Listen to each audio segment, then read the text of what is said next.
You've been searching for so long, haven't you? Searching for peace that lasts, for answers that make sense. For over 2,000 years, Buddhist masters have shared stories, simple, profound Zen stories that cut through complexity and point directly at truth. Stories about mustard seeds and muddy ponds, about rafts and flowers, about monks who discover freedom in the simplest moments. These aren't fairy tales. They're mirrors. Each one reflects something you already know, but may have forgotten in all your searching. The Buddha taught that most suffering comes not from what happens, but from our endless grasping for something to make us whole. Like walking with a stone in your shoe, at first it bothers you, then it hurts, and if you don't stop to remove it, it wounds you. But we don't stop. We search harder, grip tighter, until one day something whispers, "Stop." And when you finally stop searching, everything you need begins to arrive. For the next few hours, let these ancient stories guide you home. Share where you're listening from. Grab something cozy and let yourself stop searching.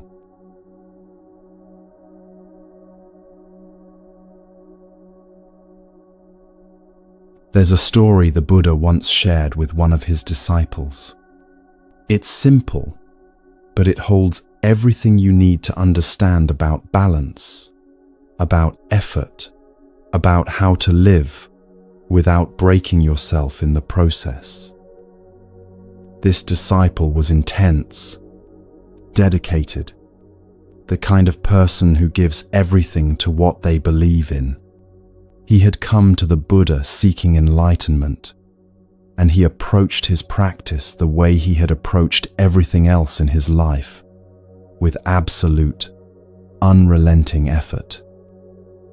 He meditated for hours without moving. He barely ate. He pushed himself past exhaustion, past discomfort, into something that looked like discipline, but felt like punishment. And still, he wasn't finding peace. If anything, he was becoming more frustrated, more tense, more trapped inside his own striving. One day, the Buddha noticed this. He sat down beside the disciple and asked him a simple question. "Before you came here, didn't you play the lute?" The disciple nodded. He had been a musician, a skilled one. The Buddha smiled gently. "Tell me, when you played, how did the lute sound best? When the strings were very tight, or when they were very loose?" The disciple thought about it. "Neither," he said. "If the strings are too tight, they break.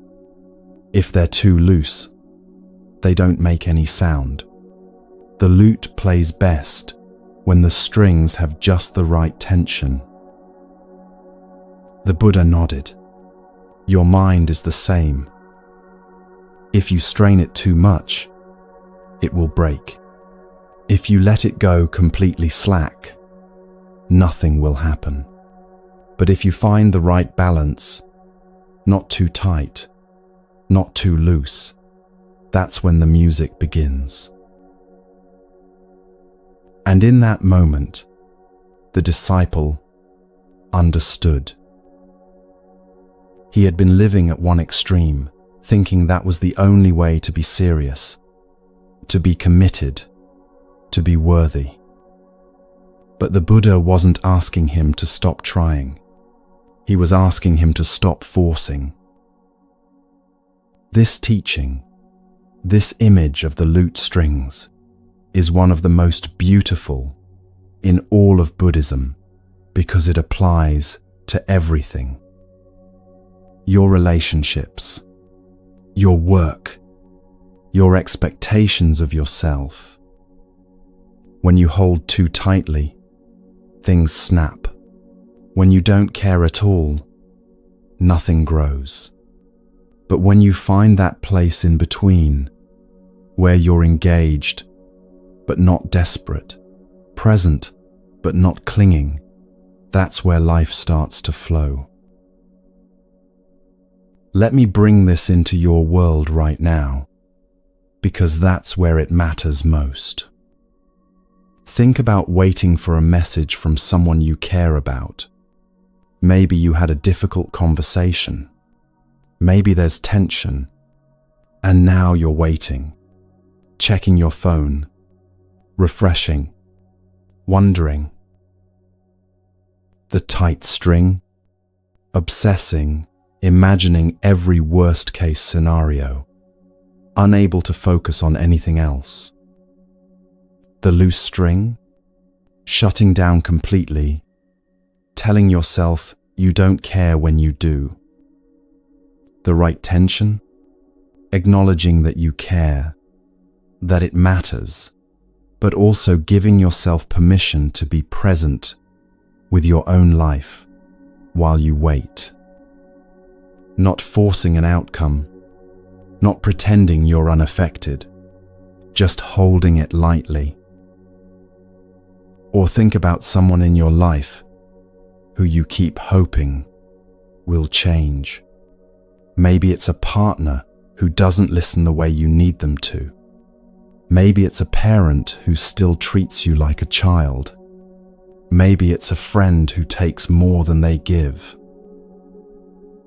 The tight string, trying to fix them, control them, convince them, explain yourself over and over until you're exhausted. The loose string, cutting them off completely, walking away without ever expressing what you need. The right tension, being honest about your boundaries, saying what's true for you, and then releasing your attachment to whether they change or not. Loving them without needing them to be different. Or, if that's not possible, creating distance without bitterness. This is what the Buddha meant by the middle way. It's not about being moderate in some bland, lifeless sense. It's about finding the place where you're fully alive, fully engaged, but not strangling yourself or anyone else in the process. And here's the thing. This balance isn't something you find once and keep forever. It shifts. Some days you'll need to tighten the string a little. Some days you'll need to loosen it. The practice is in noticing, in adjusting, in being honest with yourself about what's actually happening, not what you think should be happening. That honesty, that willingness to keep checking in, is where the real strength lives. Because you're not running on autopilot anymore. You're not reacting from old patterns. You're choosing, moment by moment, how much to hold and how much to release. And that's not weakness. That's mastery. So, as you listen to this, ask yourself, where am I holding too tight? Where have I let go too much? And where, maybe, am I starting to find that place in between? You don't need to have it all figured out. You just need to be willing to notice, to adjust, to tune yourself like an instrument until the sound that comes out is true.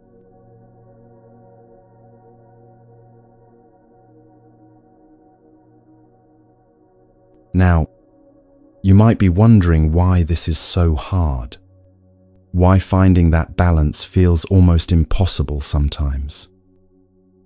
And the answer, at least in part, is this.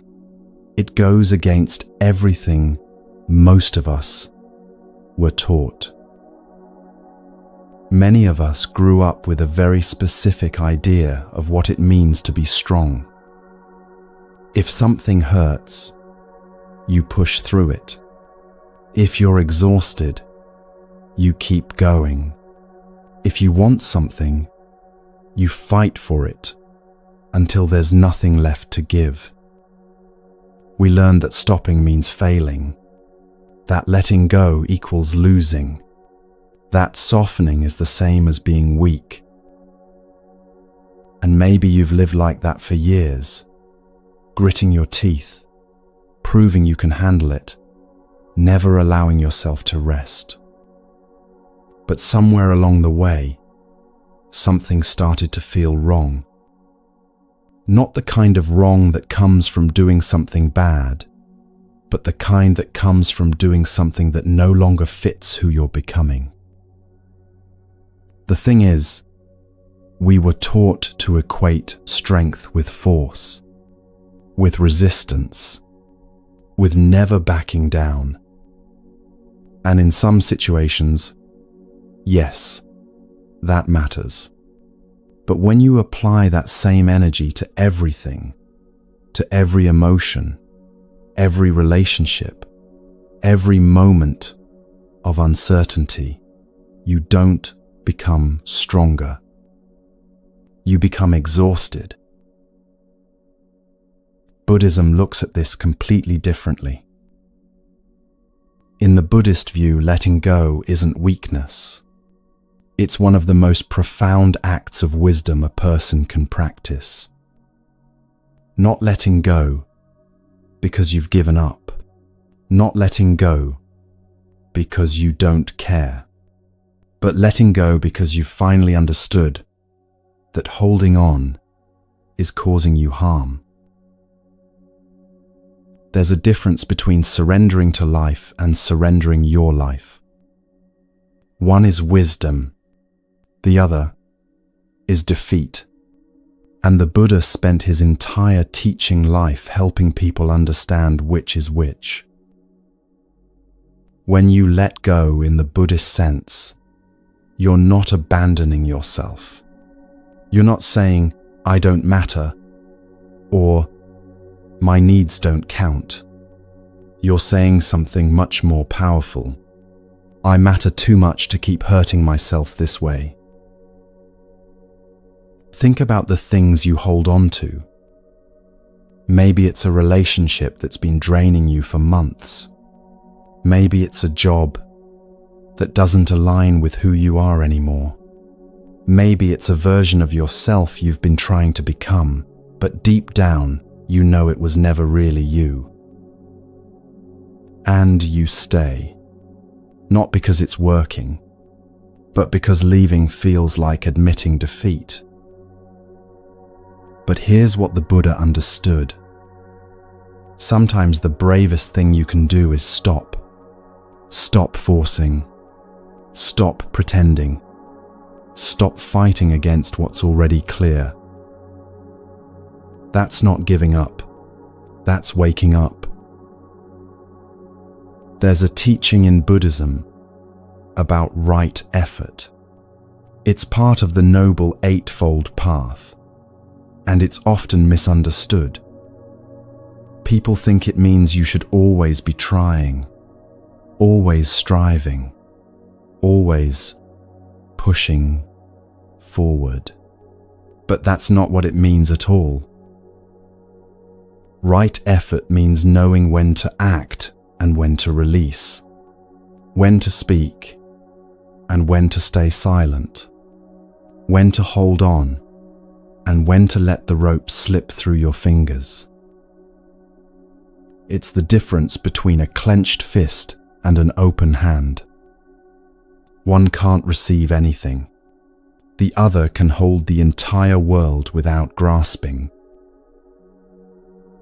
So if you've been told your whole life that letting go makes you weak, I want you to hear this clearly. The people who taught you that were probably exhausted too. They were holding on because they didn't know there was another way. And now you do. You can stop fighting without stopping caring. You can release control without losing yourself. You can soften without breaking. And that's not defeat. That's freedom.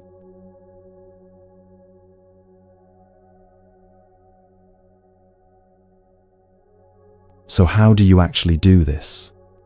How do you hold something? A hope, a relationship, a dream, without strangling it? The Buddha gave us another image. He spoke about holding a rope. If you grip it too tightly, your hands hurt. The rope burns your skin. You can't move freely because all your energy is going into holding on. If you let go completely, the rope slips away. Whatever you were trying to guide or steady is gone. But if you hold it with a soft hand, firm enough to feel it, loose enough to let it move, you can work with it. You can respond. You can let it shift when it needs to without losing your connection to it.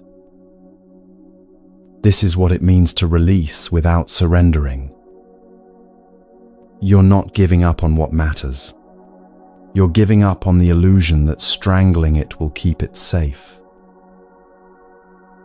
And I know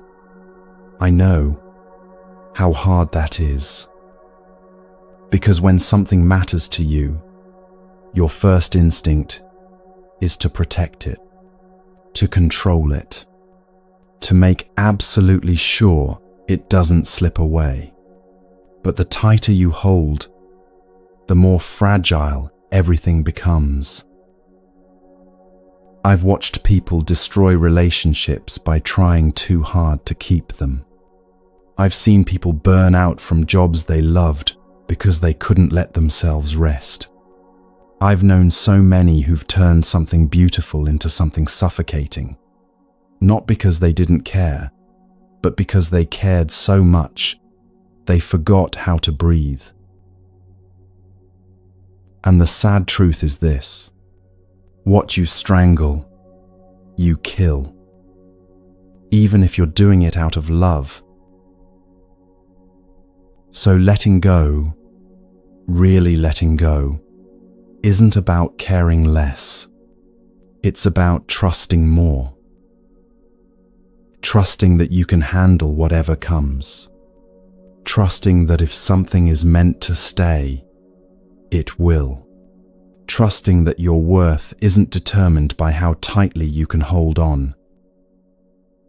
And most of all, trusting that peace matters more than control. In Buddhism, this is sometimes called non-attachment, but that word can sound cold, distant, like you're supposed to stop caring about anything. That's not it at all. Non-attachment means you can love fully without needing to possess. You can want something without being destroyed if it doesn't come. You can care deeply while also accepting that not everything is yours to control. It's not detachment. It's freedom. So here's the question I want to leave with you as we move forward together. What are you holding right now that you could hold a little more softly? Not let go of completely, not abandon, just loosen your grip on. Maybe it's an outcome you've been obsessing over. Maybe it's a grudge you've been carrying. Maybe it's a version of yourself you keep trying to force into existence. What would happen if you just softened? If you let yourself hold it like you'd hold something precious but fragile, with care, but without crushing it? You don't need to have the answer right now. You don't need to do anything at all. Just notice. Just wonder. Because the practice of letting go isn't a single moment. It's 1,000 small choices to keep your hand open instead of clenched. And each time you choose openness, you're choosing freedom. You're choosing trust. You're choosing to live like the lute string that's tuned just right, ready to make music, ready to respond, ready to be exactly what this moment needs. Not broken, not slack, just alive. But what happens when the pain is so deep, you can't imagine releasing it? The Buddha understood this too. One of his most powerful teachings came from a mother's unbearable grief.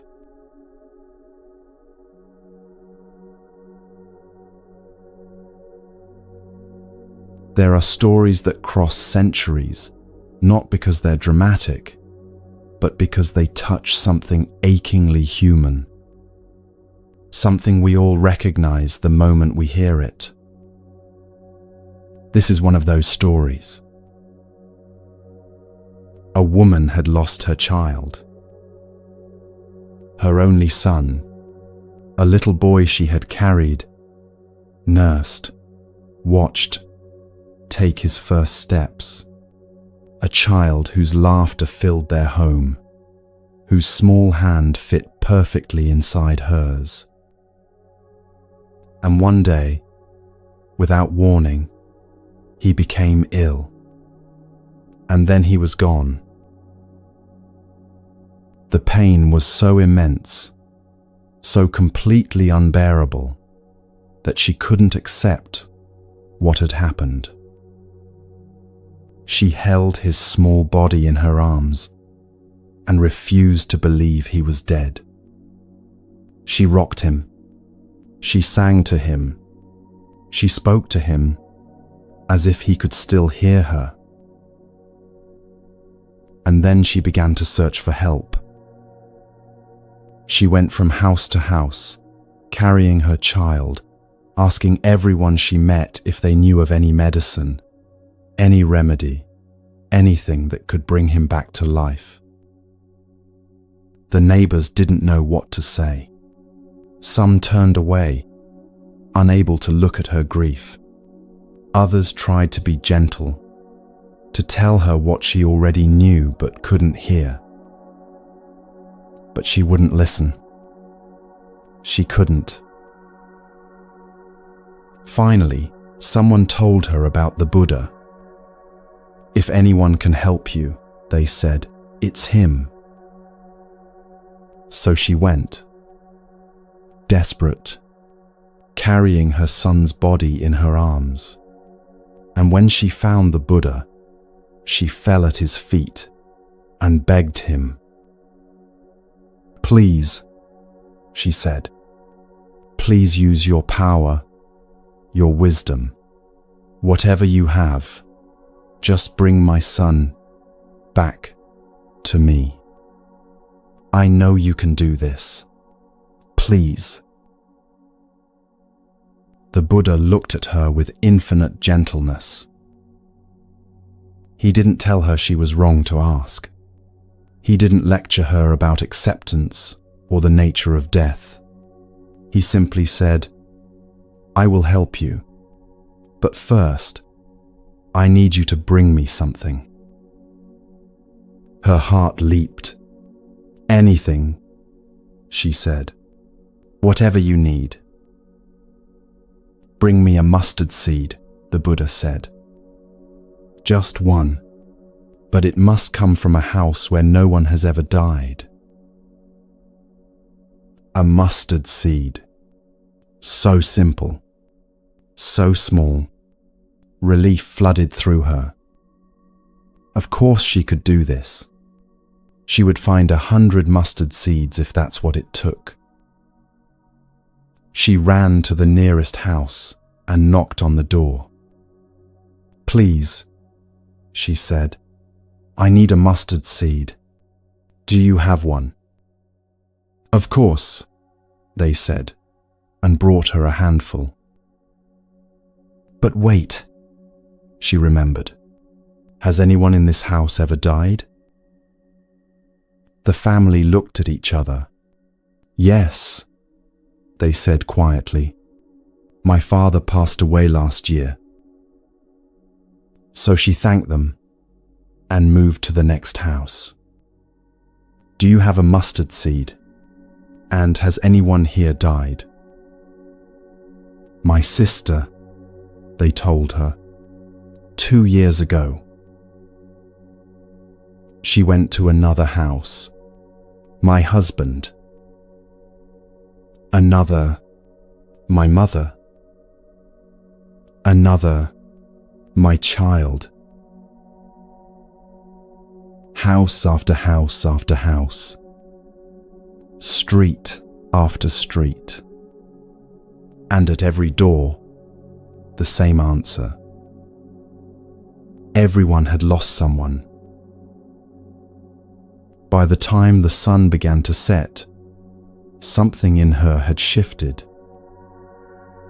Not because the pain had disappeared, it was still there, sharp and deep, but because she had finally seen what she hadn't been able to see before.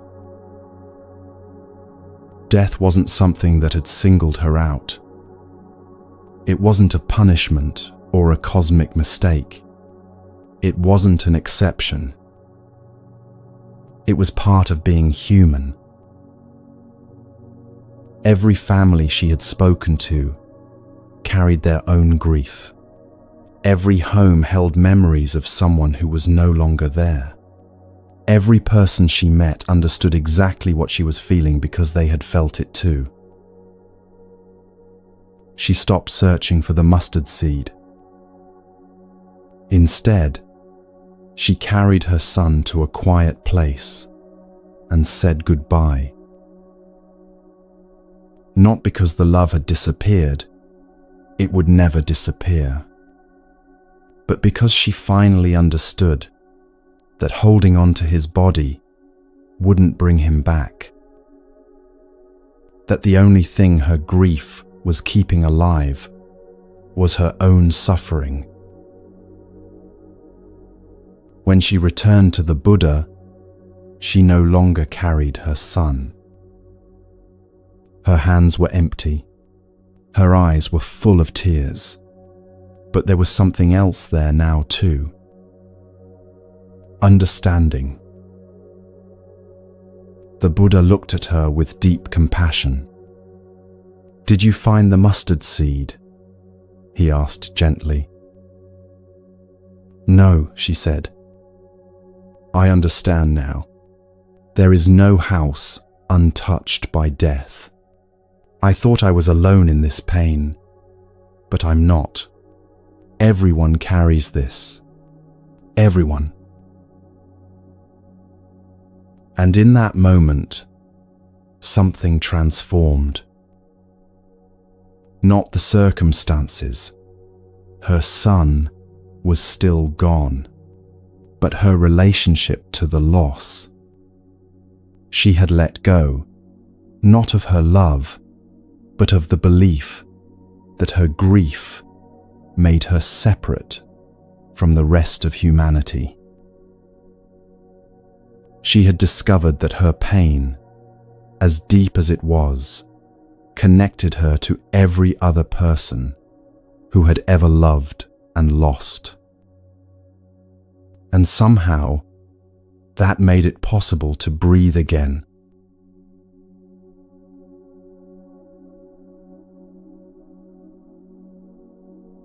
This story isn't just about one woman's grief. It's about all of us. About the things we hold on to because letting go feels impossible. The Buddha didn't give that mother a lecture about impermanence. He didn't explain the philosophical nature of suffering. He gave her an experience. He let her discover for herself what no words could have taught her. That suffering is universal. That loss is part of the fabric of being alive. And that recognizing this doesn't diminish your pain, it transforms it. Because when you understand that everyone you meet has lost something, has grieved something, has carried something unbearable, your pain stops isolating you. It starts connecting you. Think about your own life for a moment. The losses you've experienced, not just death, but all the other kinds of loss too. The relationships that ended, the dreams that didn't work out, the versions of yourself you had to leave behind, the people who walked away, the opportunities that closed, the innocence you can't get back. And maybe when those things happened, you felt like you were the only one. Like somehow life had been unfair specifically to you. Like if you had done things differently, been better, tried harder, you could have prevented it. But what if, like that mother, you went door to door? What if you asked everyone you met, have you ever lost something you loved? What would you find? You'd find that the person sitting next to you on the bus is carrying grief from a relationship that ended 5 years ago. That your co-worker who always seems fine lost a parent and still hasn't processed it. That the stranger you pass on the street is struggling with a dream they had to let go of. Everyone is carrying something. Everyone has loved and lost. Everyone knows what it feels like to have life take something away without asking permission. And this is what Buddhism teaches us. Not that pain doesn't matter. Pain absolutely matters. But that the story we tell ourselves about the pain is what determines whether it isolates us or connects us. The Buddha didn't ask that mother to stop loving her son.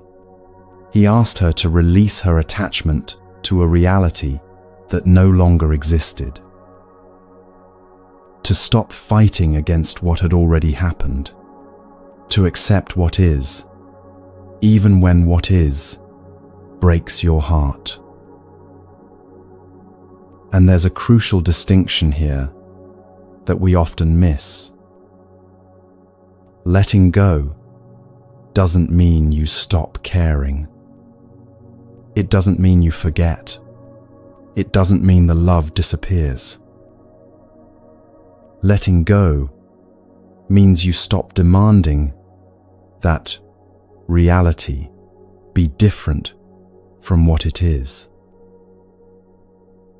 That mother could have spent the rest of her life in that state of denial, holding onto her son's body, refusing to accept what had happened. And in a way, that would have been a form of love, fierce, protective, unwilling to surrender. but it would have been a love that kept her trapped, a love that turned into suffering.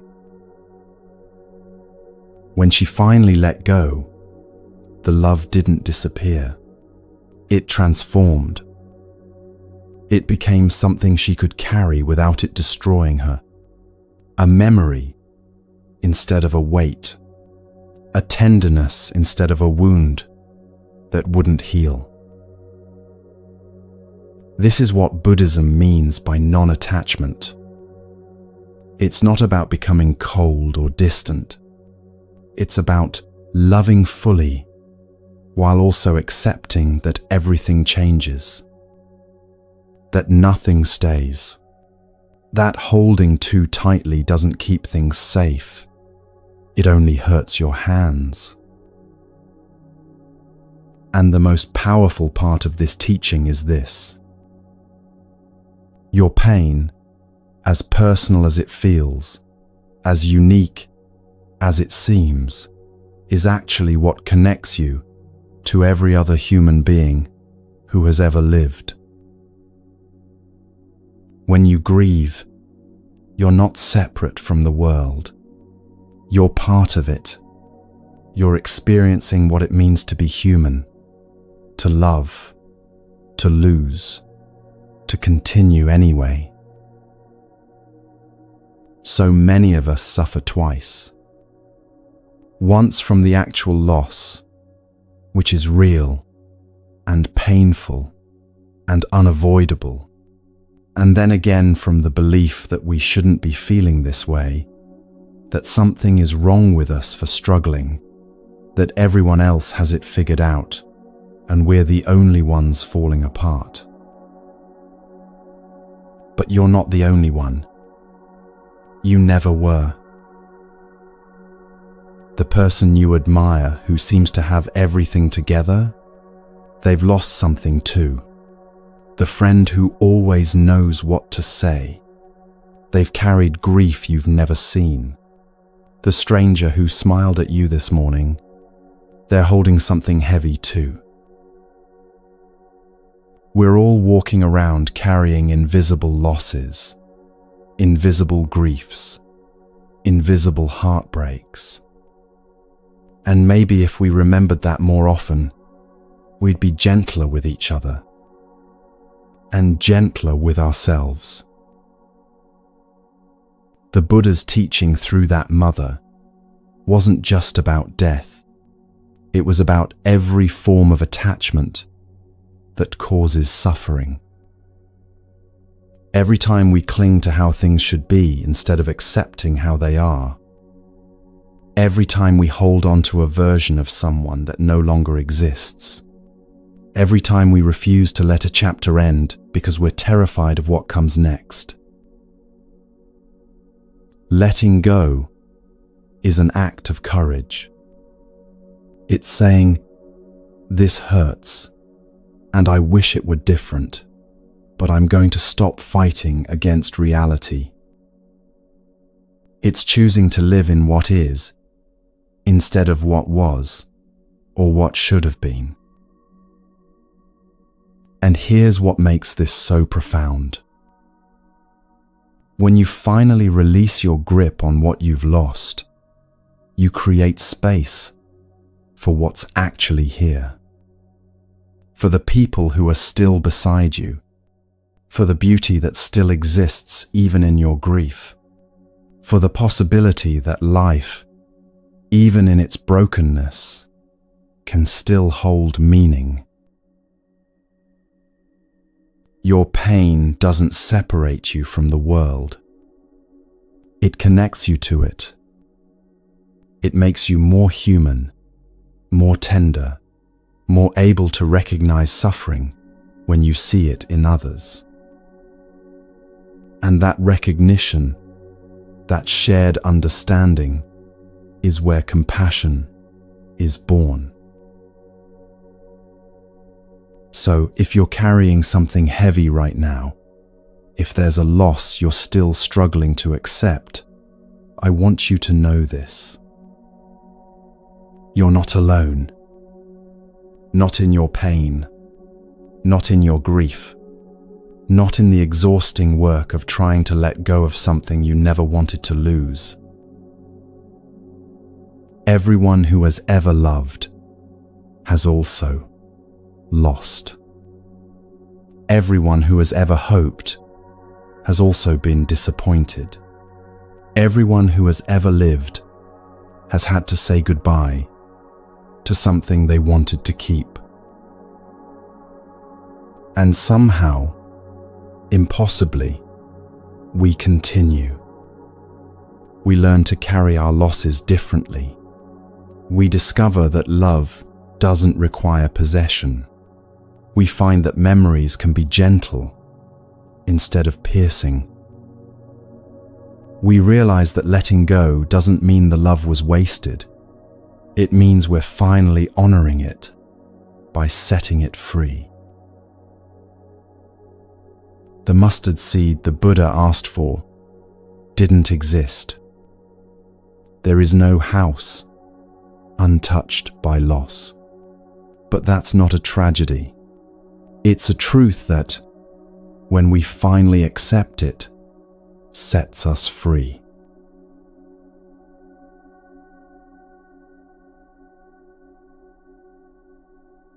The Buddha once asked his student a simple question. If a person is struck by an arrow, is it painful? The student nodded. It is. The Buddha continued. If that same person is then struck by a second arrow, is it even more painful? Again, the student nodded. It is. Then the Buddha said something that has echoed through 2,500 years. In life, we cannot always control the first arrow. However, the second arrow is our reaction to the first. The second arrow is optional. Picture what he's describing. You're walking through your day, going about your life, when suddenly something happens. Someone says something that cuts deep. You receive news you weren't expecting. Your body hurts in a way it didn't before. A plan falls apart. Someone you love is distant. That's the first arrow. It strikes you out of nowhere. You didn't see it coming. You didn't choose it. And it hurts.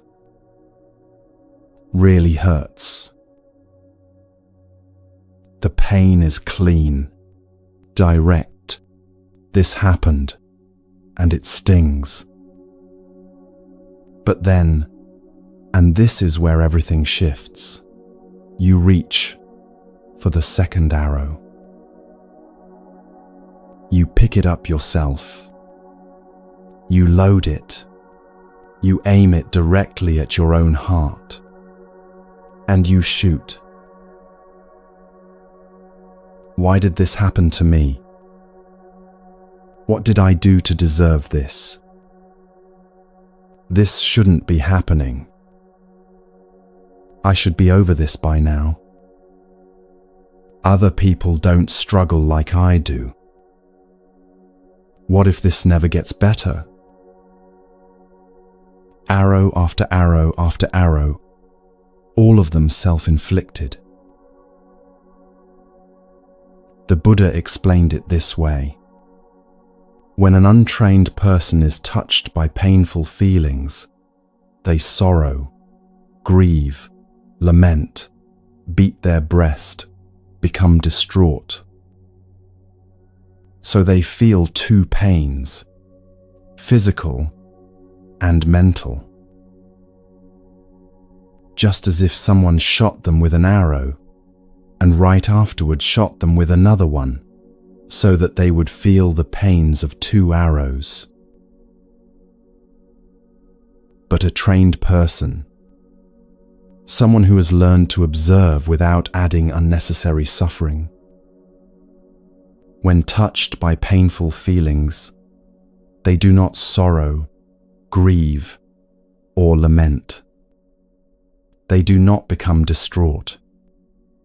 They feel one pain, physical, but not mental. Think about the last time something really hurt you. Maybe it was criticism from someone you care about. The first arrow, their words, already stung. But then what did you do? Did you replay the conversation 50 times, each time feeling worse? Did you imagine what you should have said? What they must think of you? What this means about your worth? Did you lie awake that night, chest tight, running through scenarios that hadn't even happened yet? That was you shooting yourself with the second arrow, and the third, and the fourth. Or think about physical pain. Maybe your back hurts. That's the first arrow, the actual sensation in your body. But then your mind takes over. This is going to get worse. I'm getting old. My body is failing me. What if I can never do the things I love again? The pain in your back is still there. That's real. But now you've added fear, anxiety, grief for a future that hasn't happened, shame about aging, panic about loss of ability. The first arrow was bad enough, but the second arrow, the one you picked up yourself, is what makes it unbearable. A woman recently shared her experience with this teaching. She had forgotten her laptop at home and didn't realize it until she arrived at work. First arrow, an inconvenient mistake. But then the second arrows came fast. I'm constantly losing things. I shouldn't be trusted with anything. I'm so stupid. I'm going to get fired.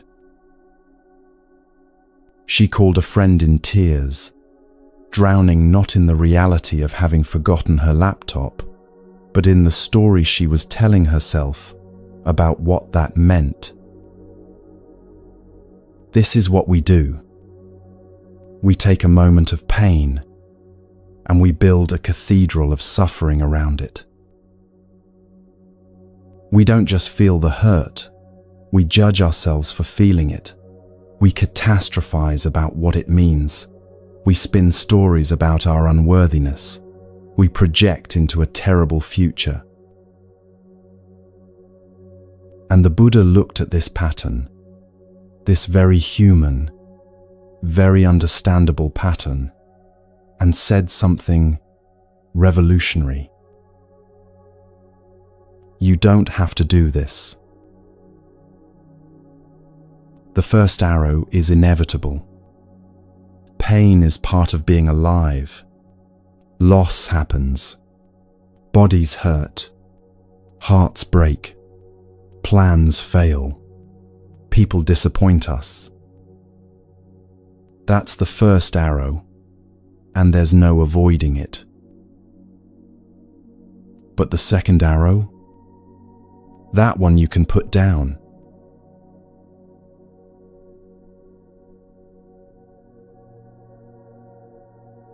The mind has a voice you've probably heard your entire life without really noticing it. It's the voice that appears the instant something doesn't match what you wanted or expected. This shouldn't be happening. You wake up feeling anxious, and the voice says, "This shouldn't be happening." Someone cancels plans and the voice says, "This shouldn't be happening." Your body aches in new ways, and the voice says, "This shouldn't be happening." Your career isn't where you thought it would be. Your relationship feels distant. Your mind won't quiet down. And underneath all of it, that same refrain, "This shouldn't be happening." And from that one thought, a war begins. It's not loud. No one watching you would know that inside your mind, you're fighting a battle that never stops. You're arguing with reality itself. You're running through what you should have done differently.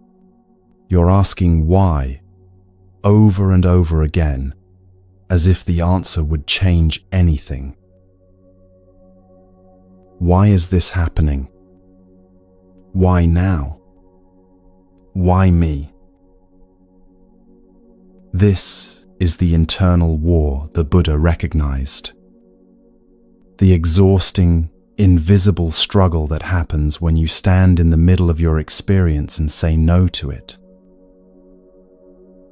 When you demand that this moment be different from what it is. And here's what makes this so painful. That resistance, that fighting against what's already here, doesn't change anything. It just makes you tired. Think about how much of your mental energy today went into wishing things were different. Wishing you weren't so anxious. Wishing that meeting had gone better.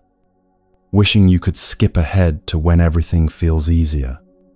Wishing you were someone who didn't struggle so much. All that wishing, all that resistance, all that mental thrashing against what already is. The Buddha saw this pattern so clearly it became foundational to everything he taught. He said that suffering arises not just from difficult circumstances, but from our resistance to those circumstances. Pain is inevitable. That's the first arrow. But suffering, that's what happens when we pick up the second arrow and shoot ourselves with it again and again. It's the difference between "my chest feels tight" and "my chest feels tight and something must be wrong with me, and what if I'm having a heart attack, and why am I always so anxious, and normal people don't feel like this." Can you feel the difference? The first is direct experience. Uncomfortable, yes, but clean. The second is that experience buried under layers of resistance, judgment, fear, and story. That's where the real suffering lives. There's a teaching in Buddhism about right effort, part of the Noble Eightfold Path, and it's often misunderstood. People think it means you should always be trying, always striving, always pushing forward. But that's not what it means at all. Right effort means knowing when to act and when to release, when to engage and when to let be, when to hold on and when to open your hand. It's understanding that sometimes the most powerful thing you can do is stop fighting. Not because you've given up, not because you don't care, but because you've finally understood that this particular battle, the one against reality itself, is one you can never win. Reality always wins. So when your mind says, "This shouldn't be happening," you have a choice. You can pick up that second arrow. You can spiral into the story, the judgment, the catastrophizing, the self-blame. Or you can notice that voice, acknowledge it, and gently put the arrow down. This moment is what it is.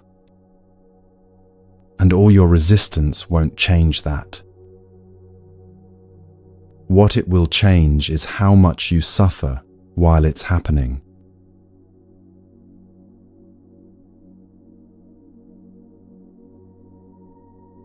So what do you do instead? How do you actually stop reaching for that second arrow when everything in you wants to fight? You start with something the Buddha taught as the foundation of all transformation. Observation without judgment. You look at what you're feeling with gentle awareness. Not to make it go away, not to fix it or understand it or transcend it, just to see it clearly. You notice, you name it, you acknowledge it without spinning a story on top of it. This is here. That's the practice. This feeling, this discomfort, this pain, this fear, it's here right now. Not because you're broken, not because you did something wrong, not because life is unfair, just because it is. And then, if you can, you add one more thing. This is here, and I don't have to fight it. You don't have to like it. You don't have to want it. You just have to stop demanding that it disappear immediately. You can let it be here without going to war with it. When you do this, when you stop adding resistance to what you're already feeling, something shifts. The feeling doesn't necessarily vanish, but it changes. It becomes something you can be with instead of something you have to escape. It's like holding a frightened bird. If you grip it tightly, it panics more, struggles harder, hurts itself, trying to get away. But if you open your hands, if you stop gripping, often it calms down. It realizes it's not trapped, and sometimes it just sits there in your open palm, breathing, resting, before it flies away on its own. That's what happens with difficult feelings when you stop resisting them. They don't have to fight so hard, because you've stopped making them the enemy. A trained person, the Buddha said, feels the first arrow, but doesn't shoot the second one. They feel the physical pain, the emotional hurt, the disappointment, the fear, all of it. But they don't add the layer of resistance that turns pain into suffering. They don't say, "This shouldn't be." They say, "This is."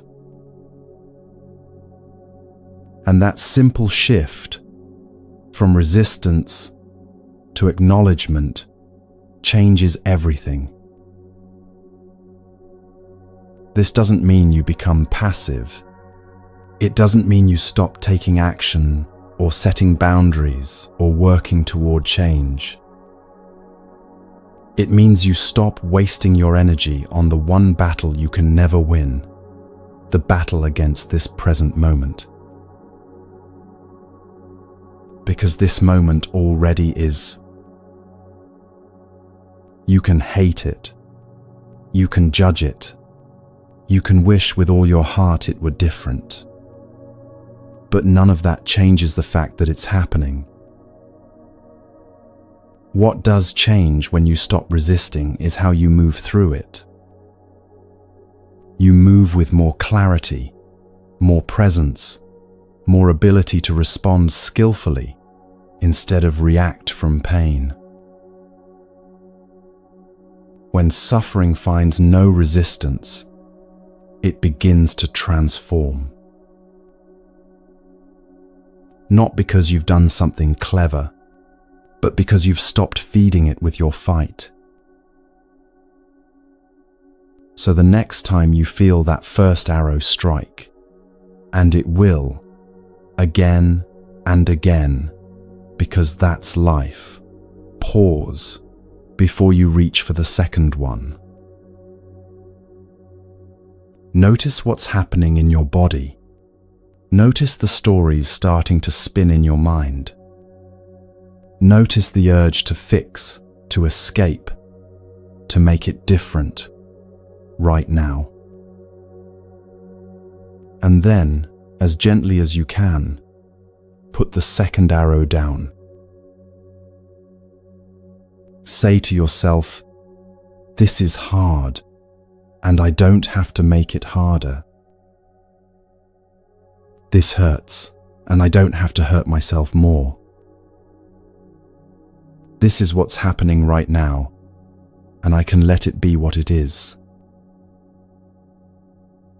That's the practice. That's how you train yourself to feel one arrow instead of 50. Not by becoming invulnerable to pain. You're human. You'll always feel the first arrow. But by learning not to wound yourself further with resistance, judgment, and the exhausting demand that reality be other than it is. The first arrow will come. That's guaranteed. But the second arrow, that one is always optional. And when you finally understand this, really understand it, not just intellectually, but in your bones, you discover a freedom you didn't know was possible. The freedom to feel pain without adding suffering. The freedom to be with what is, without needing it to be different. The freedom to put down the arrows you've been carrying and simply breathe. But our minds don't just resist what's happening now. They try to control what hasn't even happened yet.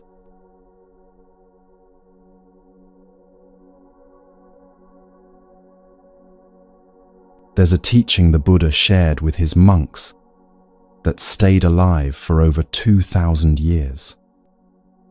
Not because it's complicated, but because it's so startlingly true. It's the story of a man and a boat. This man was traveling through the countryside when he came to a wide, fast-flowing river. On the side where he stood, there was danger, uncertainty, threats, discomfort. But across the river, on the far shore, he could see safety, peace, everything he was looking for. The problem was obvious. There was no bridge, no ferry, no easy way across. He looked around at what was available. Branches and logs scattered along the bank, vines and reeds growing nearby. He worked carefully, thoughtfully, using everything he could find. And slowly, with effort and patience, he built himself a raft. It wasn't fancy. It wasn't beautiful, but it was sturdy enough to hold him. He climbed onto it, used his hands and feet to paddle, and made his way across the river. The current was strong, but the raft held. And after some time, exhausted but relieved, he reached the other side. He pulled himself onto the shore and looked back at the river he'd just crossed. His heart filled with gratitude. That raft had saved him. Without it, he never would have made it across. And then, a thought occurred to him. This raft has served me so well. It saved my life. How can I just leave it here? He lifted the raft onto his back. It was heavy, waterlogged wood, tangled vines, awkward and unwieldy. But he felt he had no choice. This raft had gotten him to safety. He couldn't just abandon it. And he walked through the forest, along the path, carrying this heavy, dripping raft on his shoulders. His back ached, his legs trembled, his breathing became labored. But he kept going, convinced that he needed to hold on to what had once been useful. The Buddha told this story and then asked his monks a simple question. What would you think of this man? Is he acting wisely? The monks all said, no. It would be foolish to carry a raft over land. The raft served its purpose. It got him across the river. But once he reached the other shore, the wise thing would be to set it down and continue without it. The Buddha nodded. In the same way, he said, my teachings are like a raft, useful for crossing over, but not to be carried once you've reached the other side. This teaching isn't just about spiritual practices or philosophies. It's about everything we hold on to long after it stopped serving us. Think about your own life. What are you still carrying that once helped you cross a river, but now only weighs you down? Maybe it's a belief about yourself that protected you as a child, but now limits you as an adult. I have to be perfect to be loved.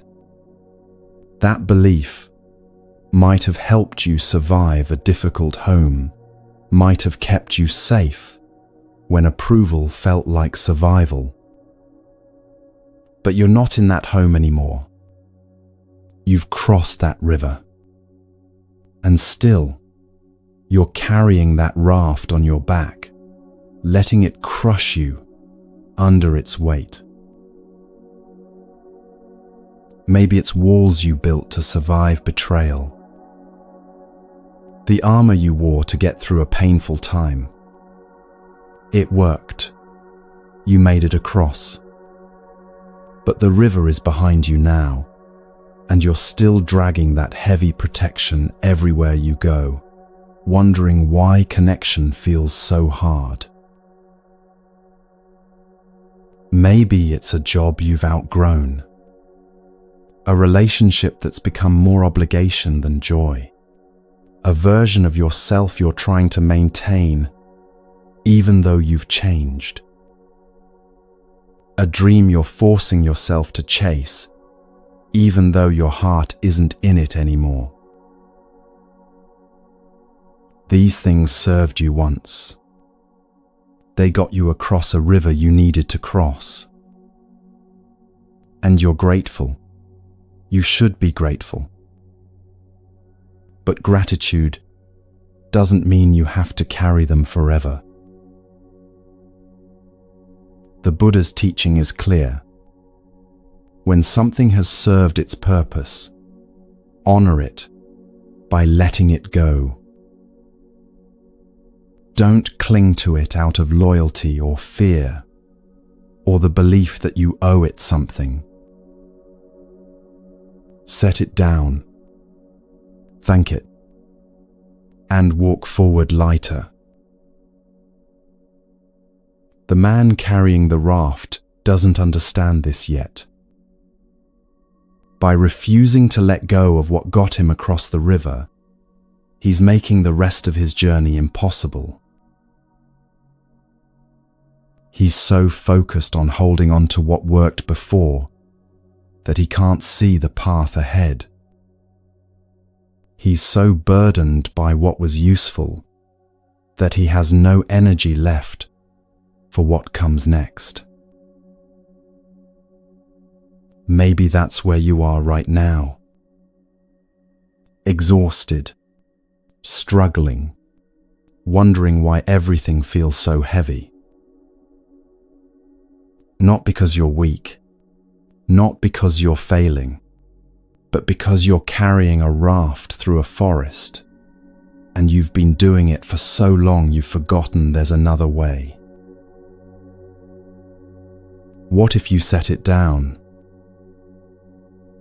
What if you looked at everything you're holding, all the beliefs, the identities, the strategies, the protections, the plans, and asked yourself honestly, is this still helping me, or am I just afraid to let it go?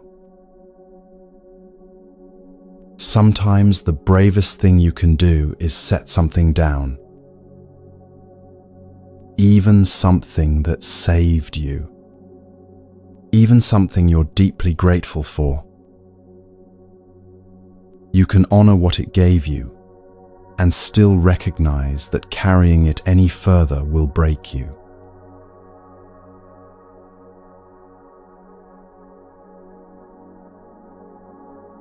Understanding this pattern is one thing. Breaking free from it is another.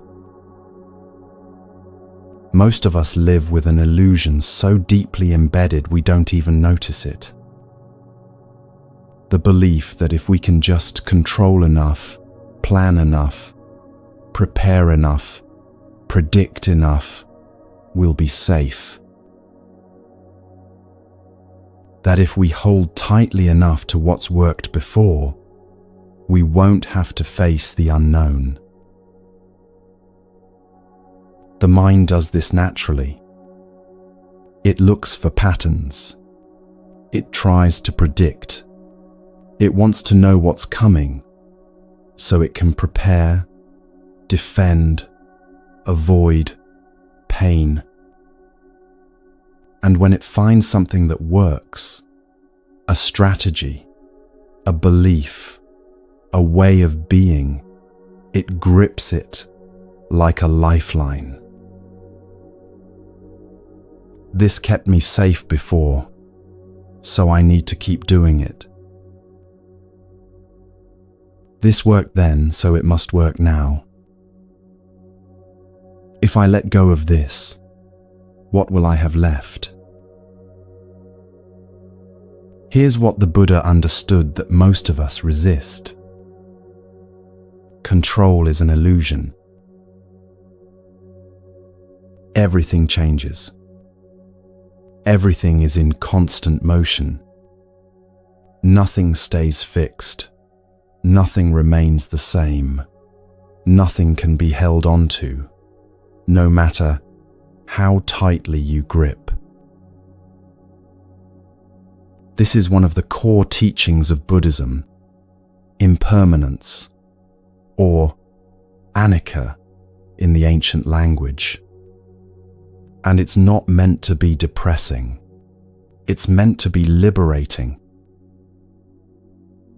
If everything changes, that means your pain will change too.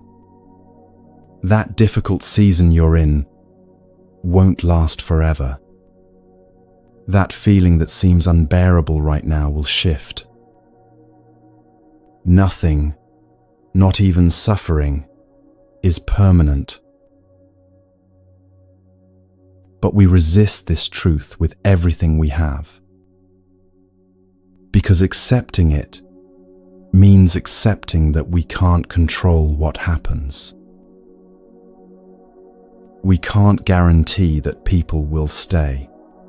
We can't ensure that our plans will work out.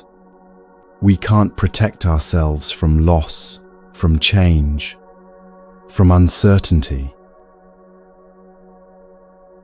And that's terrifying. The Buddha didn't pretend otherwise. He didn't say, "Don't worry, everything will be fine." He said something much more honest, much more useful. He said, "You will face loss. You will face uncertainty. You will face change. The question is not how to avoid these things. You can't. The question is how you meet them. Think about how much energy you spend trying to control what you can't control. You replay conversations in your head, trying to figure out what someone really meant, as if understanding would give you power over what happens next. You plan obsessively, running through scenarios, trying to predict every possible outcome, as if enough preparation could guarantee success. You check your phone constantly, refreshing for news, for updates, for some sign that things are going the way you need them to go. You lie awake at night, mind racing through problems you can't solve right now, as if worrying about them counts as doing something about them. All that mental energy spent trying to control the uncontrollable. And at the end of it, you're exhausted and things still unfold however they're going to unfold. There's a deeper truth underneath all this grasping for control. Fear. Fear that if you don't hold everything together, everything will fall apart. Fear that if you stop trying to manage every outcome, disaster will strike. Fear that the universe, left to its own devices, is not safe.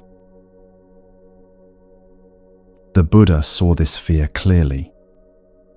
He understood that the root of our suffering is craving, and part of that craving is the desperate desire for certainty, for permanence, for control over an inherently uncontrollable world.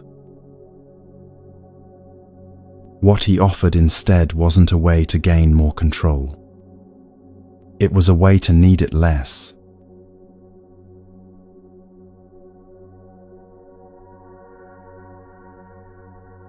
Here's what the Buddha taught about real power. The kind that doesn't evaporate the moment circumstances change. You can't control whether you get that job, but you can control how you prepare, how you show up, how you respond if the answer is no.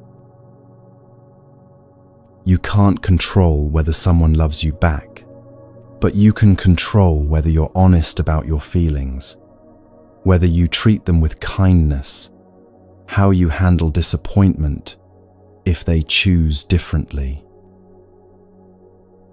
You can't control whether your body stays healthy, but you can control how you care for it, how you speak to yourself when it struggles, whether you meet illness with compassion or with shame. You can't control the economy, the weather, other people's choices, the passage of time, or the fact that everything you love will eventually change. But you can control this breath, this response, this moment of kindness, this choice to be present instead of lost in worry about what might happen tomorrow. That's where your real power lives. Not in managing the external world, but in tending to your internal one. When you stop wasting energy trying to control what you can't, you suddenly have energy for what you can. For responding with clarity instead of reacting from fear. For being present with what's actually happening, instead of fighting against what might happen. For meeting difficulty with steadiness instead of panic. The Buddha taught that true security doesn't come from controlling circumstances. It comes from trusting yourself to handle whatever circumstances arise. That's a completely different kind of safety. It's not the safety of knowing everything will go according to plan. It's the safety of knowing that even when plans fall apart, you'll find your way through. It's not the safety of preventing all pain. It's the safety of knowing you can bear pain when it comes, without being destroyed by it. It's not the safety of controlling the river. It's the safety of learning how to navigate it. Imagine how different your life would feel if you woke up tomorrow and stopped trying to control everything. If instead of spending your mental energy worrying about outcomes, you focused it on being present with what's actually in front of you. If instead of bracing against uncertainty, you relaxed into it, trusting that you have what you need to respond to whatever comes.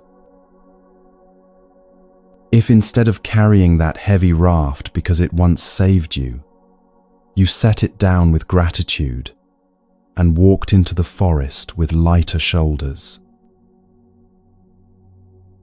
That's the invitation here. Not to stop caring about outcomes, not to become passive or detached, but to shift where you place your trust. Stop trusting in your ability to control the uncontrollable. Start trusting in your ability to meet life as it comes. The river will keep flowing. The weather will keep changing. People will make their own choices. Your body will age. Loss will visit you again. You can't stop any of that. But you can stop exhausting yourself, pretending you can. And when you finally let go of the illusion of control, when you stop carrying rafts that are only weighing you down, when you trust yourself instead of trying to control everything around you, that's when real peace becomes possible.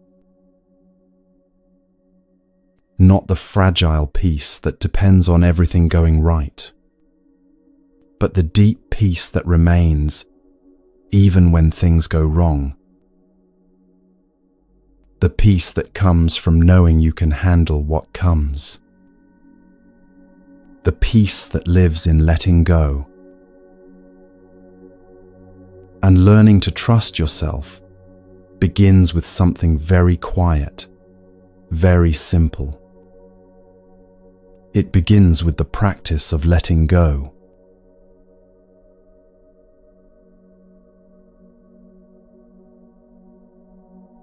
One morning, thousands of years ago, the Buddha gathered his disciples on a mountainside.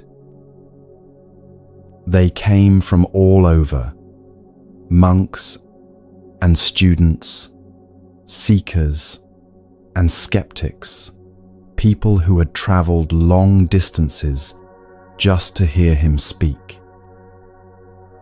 They settled onto the ground, arranging themselves in the traditional way, waiting for the teaching to begin. The Buddha sat before them in silence. Minutes passed. More minutes. The crowd shifted, uncertain. Everyone expected words, wisdom, explanations, instructions. That's what teachers do. They teach with words. But the Buddha remained silent.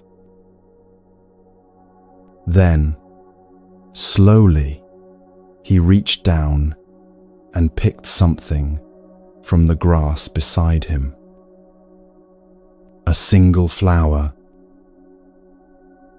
White petals, simple and perfect in its ordinariness. He held it up between his fingers at eye level and simply looked at it. That was all. He didn't speak, didn't explain, didn't offer commentary or context. Just held the flower, present with it, as if nothing else in the world existed in that moment. The assembly grew uncomfortable. People glanced at each other, confused. Some wondered if they'd missed something. Others waited for the explanation that surely must be coming. A few grew impatient, thinking perhaps the Buddha had lost his way. That age had finally caught up with him. But one disciple, his name was Mahakasyapa, looked at the Buddha holding that flower, and something opened inside him.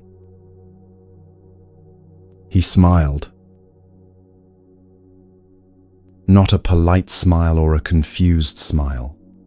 A smile of sudden, complete understanding.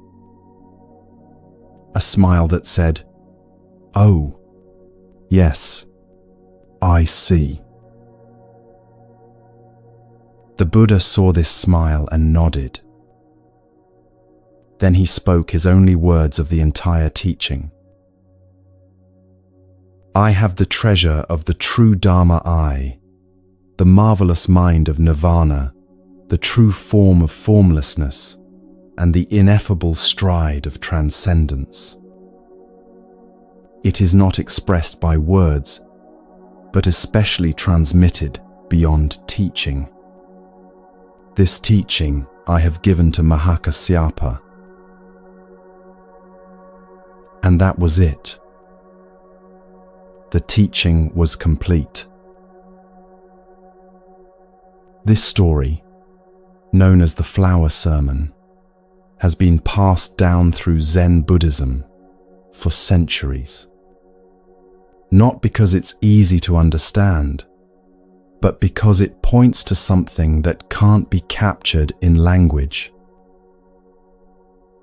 Some truths aren't explained. They're experienced. Letting go is like that.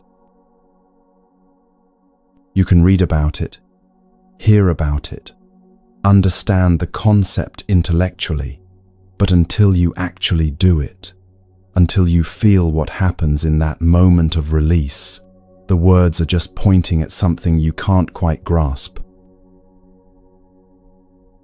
Think about Mahakasyapa sitting on that mountainside, watching the Buddha hold a flower. What did he understand that the others didn't? Maybe he understood that the Buddha wasn't teaching about the flower at all. He was demonstrating presence, pure, complete attention to what is without needing it to be anything more than it is. The flower wasn't a metaphor for enlightenment. It was just a flower. And in that moment, being fully present with just a flower, not analyzing it, not philosophizing about it, not trying to extract meaning from it, that was the teaching. This is what letting go actually looks like. Not dramatic, not earth-shattering, just the quiet act of being with what is without needing to grasp it, control it, understand it, or make it into something else. When you can hold your life the way the Buddha held that flower, with attention, with presence, but without clinging, you've understood something no explanation can teach. The other disciples were waiting for words because words feel safe.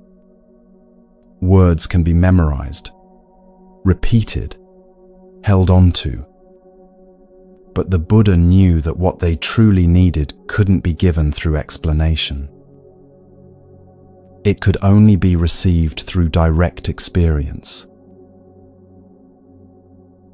Mahakasyapa smiled because in that silence, in that simple gesture, he experienced what it means to be fully present without grasping. And once you've experienced that, once you've felt what it's like to encounter life without immediately trying to hold it, change it, or run from it, everything shifts. The teaching wasn't in the flower. It was in the holding and the letting go happening simultaneously. This is the practice. Not learning how to let go through steps or techniques, but experiencing what happens when you stop gripping, even for a moment. When you can be with your anxiety without needing it to disappear. When you can feel sadness without making it mean something's wrong with you. When you can experience uncertainty without scrambling to create false certainty. When you can hold your life lightly enough to really feel it. That's the flower sermon happening in your own experience. Not because someone explained it to you, but because you've touched it directly. And maybe right now, reading these words or hearing this story, you still don't fully understand. That's okay. Mahakasyapa was the only one who smiled that day. The others didn't get it yet. But the teaching was still given to all of them. Sometimes you receive a teaching years before you understand it. Sometimes you have to live through more rivers before the raft metaphor makes sense. Sometimes you have to feel 100-second arrows before you recognize when you're about to shoot yourself again. The Buddha held up a flower. One person smiled. And 2,500 years later, we're still talking about it, not because we can explain what happened, but because something in us recognizes that there's a truth there worth pointing toward. The practice of letting go isn't about mastering a technique. It's about having moments, maybe brief, maybe fleeting, where you experience what it feels like to be fully present without clinging. And once you've felt that, even once, you can't unknow it. You've tasted freedom, and you'll spend the rest of your life learning how to come back to that experience again and again.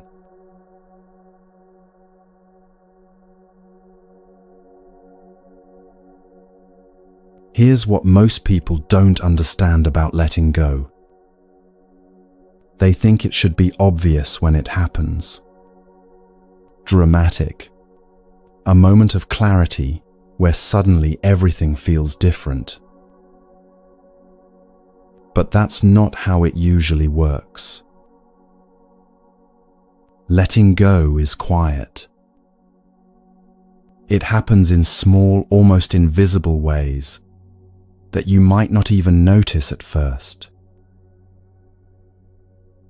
A thought that used to loop endlessly in your mind, "I should have said this," or "Why did they do that?" simply stops repeating one day. You don't make it stop. It just loses its grip on you. A resentment you've carried for years becomes less heavy, not because you forced yourself to forgive, but because somewhere along the way, without you noticing exactly when, the weight started to lift. An old identity you've been clinging to, "I'm the responsible one," or "I'm the one who never gets it right," begins to feel less solid. Less like truth and more like a story you've been telling. This is how transformation actually happens. Not all at once, not dramatically, but through small moments of release that accumulate over time until one day you realize you're not carrying what you used to carry. The Buddha taught observation as the foundation of all practice.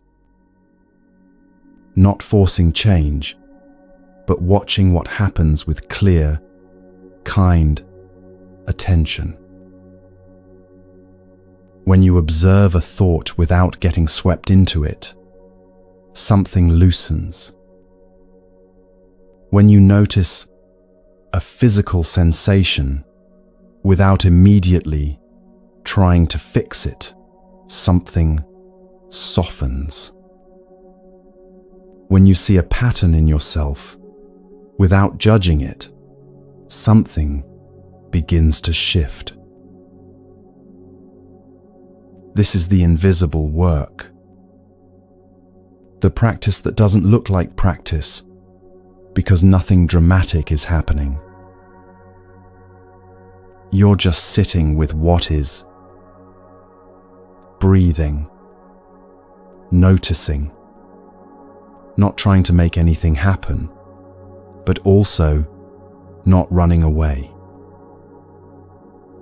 And in that space, that small gap between stimulus and reaction, freedom grows. Imagine you're holding a stone in your hand. Your fist is clenched around it, gripping it so tightly your knuckles have gone white. You've been holding it so long you've forgotten what it feels like to have an open hand. Now imagine you simply relax your fingers. You don't throw the stone away. You don't make a big gesture. You just stop gripping. What happens? The stone falls. Naturally, effortlessly. Not because you forced it to fall, but because once you stopped holding it, gravity did what gravity does. That's what letting go feels like when it's real. Not a big effort to release something. Not a dramatic moment of surrender. Just the quiet experience of realizing you've been gripping something and then choosing, gently, without fanfare, to open your hand. And the thing you've been holding, it releases itself. This is why trying to force yourself to let go never works. Because forcing is just another form of gripping. You're still clenched, just in a different direction.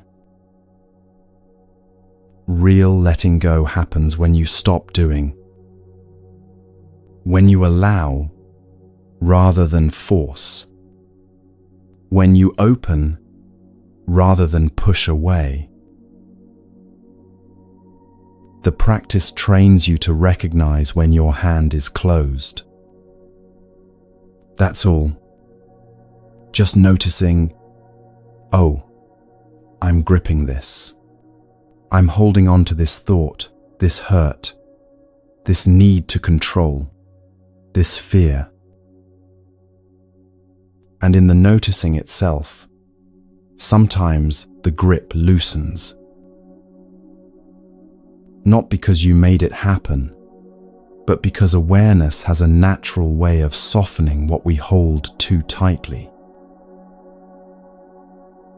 Over time, you get better at recognizing the sensation of gripping versus the sensation of allowing. You start to notice sooner when you're clenching around something.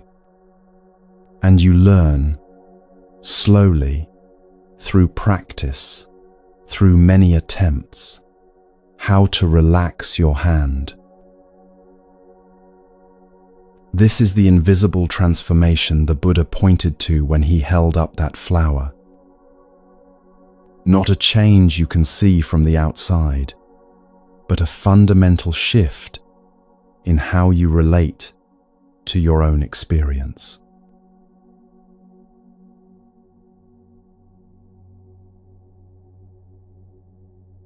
The actual practice is simpler than most people expect. Which doesn't mean it's easy. Simple and easy are different things. But it's not complicated. Throughout your day, you'll notice moments when you're gripping something. Maybe it's a conversation that didn't go the way you wanted. Your mind keeps replaying it, trying to figure out what you should have said differently. That's gripping. Maybe it's anxiety about something happening next week. Your thoughts spiral into all the things that could go wrong. That's gripping. Maybe it's frustration with yourself for not being further along, not having it more figured out, not being the person you think you should be by now. That's gripping. When you notice this happening, and notice is the key word here, pause. Take a breath. Just one. Let it be deliberate. Then ask yourself honestly, is holding on to this helping me, or is it hurting me?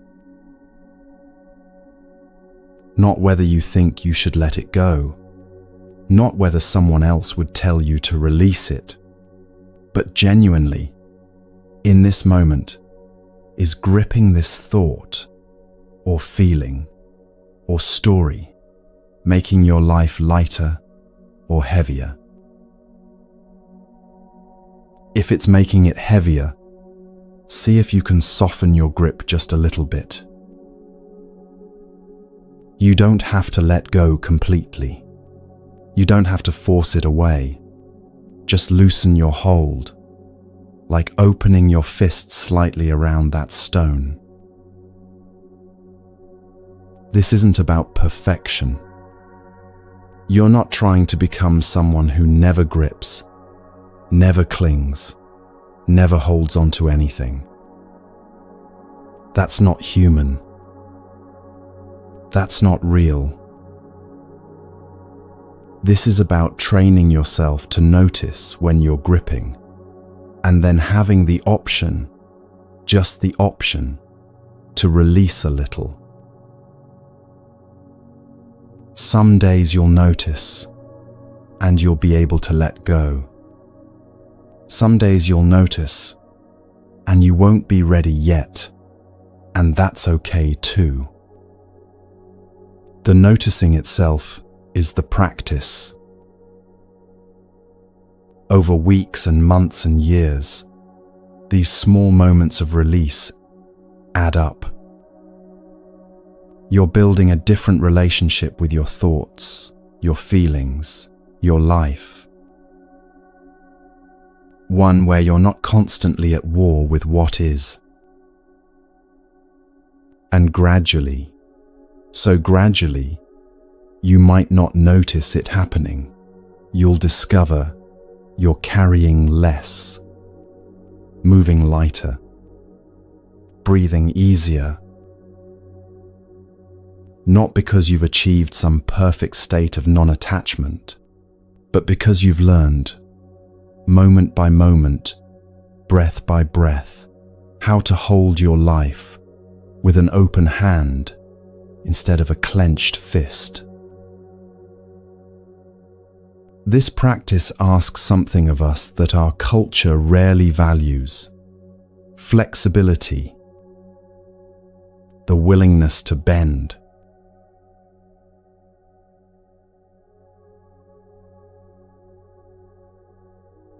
After a violent storm passed through the countryside, the Buddha walked with his disciples through a forest. The tempest had been fierce, winds that roared through the night, rain that fell in sheets, lightning that split the sky. By morning, when the clouds finally broke, the damage was clear. Everywhere they looked, massive trees had fallen. Ancient oaks with trunks wider than a man's embrace, lying on their sides, roots torn from the earth. Tall pines that had stood for generations, snapped in half like kindling. The forest floor was scattered with broken branches, shattered wood, the debris of things that couldn't bend. These had been the most impressive trees.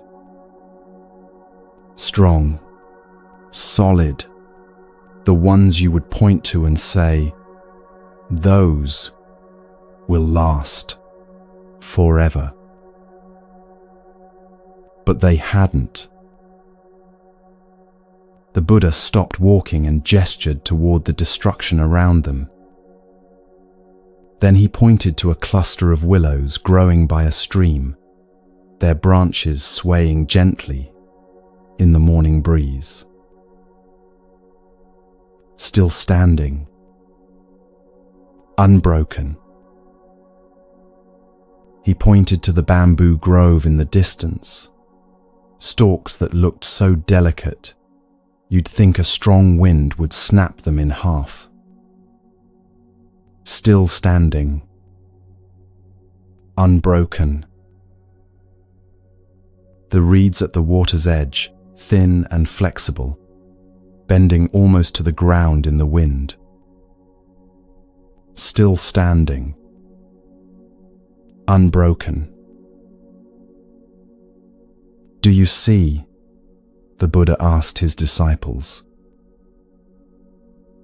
The rigid trees, the ones that refused to yield, that stood firm against the storm, they broke. But the flexible ones, the ones that bent with the wind, that moved with the force instead of against it, they survived. Not because they were weak, because they were wise. This teaching has echoed through Buddhist practice for centuries. Not just as a metaphor, but as a fundamental truth about how to move through life without breaking.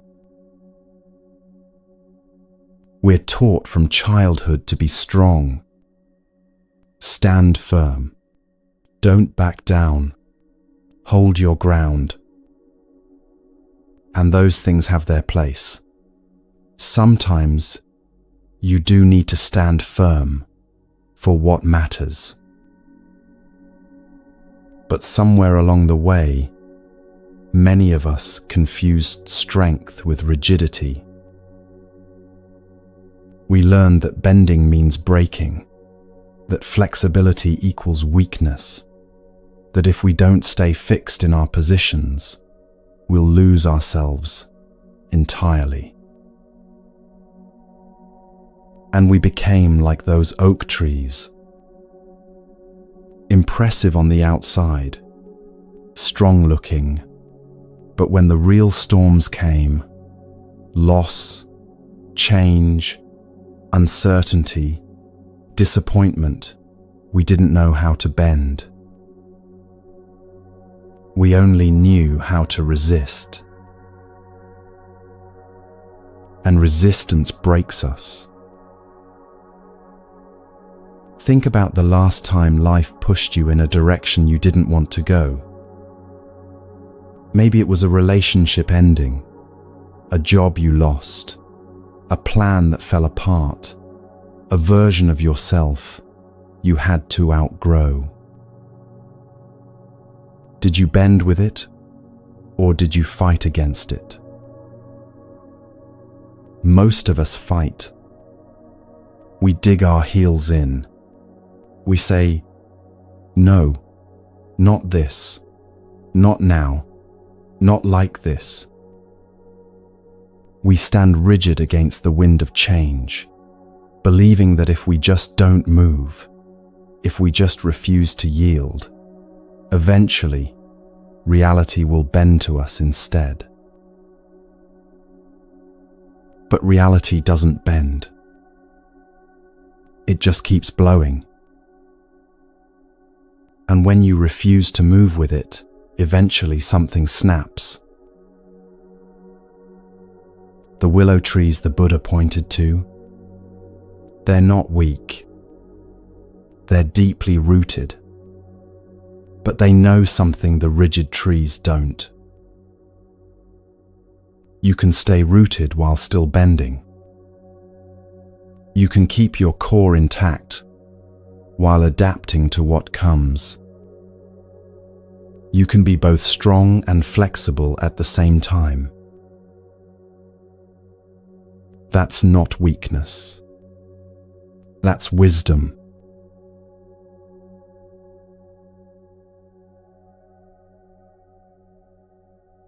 Our culture gets this backwards constantly. We admire people who never give up, who stay the course, no matter what, who hold their ground. And sometimes that stubbornness serves us well. But more often, it just means we're like those fallen oaks, impressive in our rigidity, right up until the moment we break. Real strength knows when to hold firm and when to yield, when to speak and when to stay silent, when to act and when to wait, when to push forward and when to step back. the Buddha taught what he called right effort, not maximal effort, not stubborn effort, but wise effort. Effort that responds to what's actually needed, rather than following some rigid rule about how you're supposed to be. This means there are times to be firm in your boundaries. Times when bending would mean betraying yourself. Times when flexibility would actually be avoidance dressed up as wisdom. But those times are rarer than we think. More often, what we call staying strong is actually just fear of change, dressed up as principle. What we call not giving up is actually just refusing to accept that this particular path isn't working. What we call holding our ground is actually just digging our heels in because we're terrified of the unknown. Think about your daily life. How many times do you hold rigid positions that don't actually matter? You made plans and then something unexpected comes up, and you get upset not because the change is actually a problem, but because it wasn't what you planned. Someone disagrees with you, and instead of staying curious about their perspective, you double down on yours, not because you've thought it through, but because admitting you might be wrong feels like weakness. You have an idea of how you're supposed to be, and when you find yourself being different, you judge yourself harshly instead of allowing that you're more complex than any single identity. All of that is rigidity. All of that makes you brittle. All of that sets you up to break when real storms come. The bamboo the Buddha pointed to bends almost to the ground in strong winds. But its roots hold. Its core remains intact. And when the wind passes, it springs back up, unbroken. That's the practice. Not abandoning who you are, but learning to move with what comes instead of shattering against it.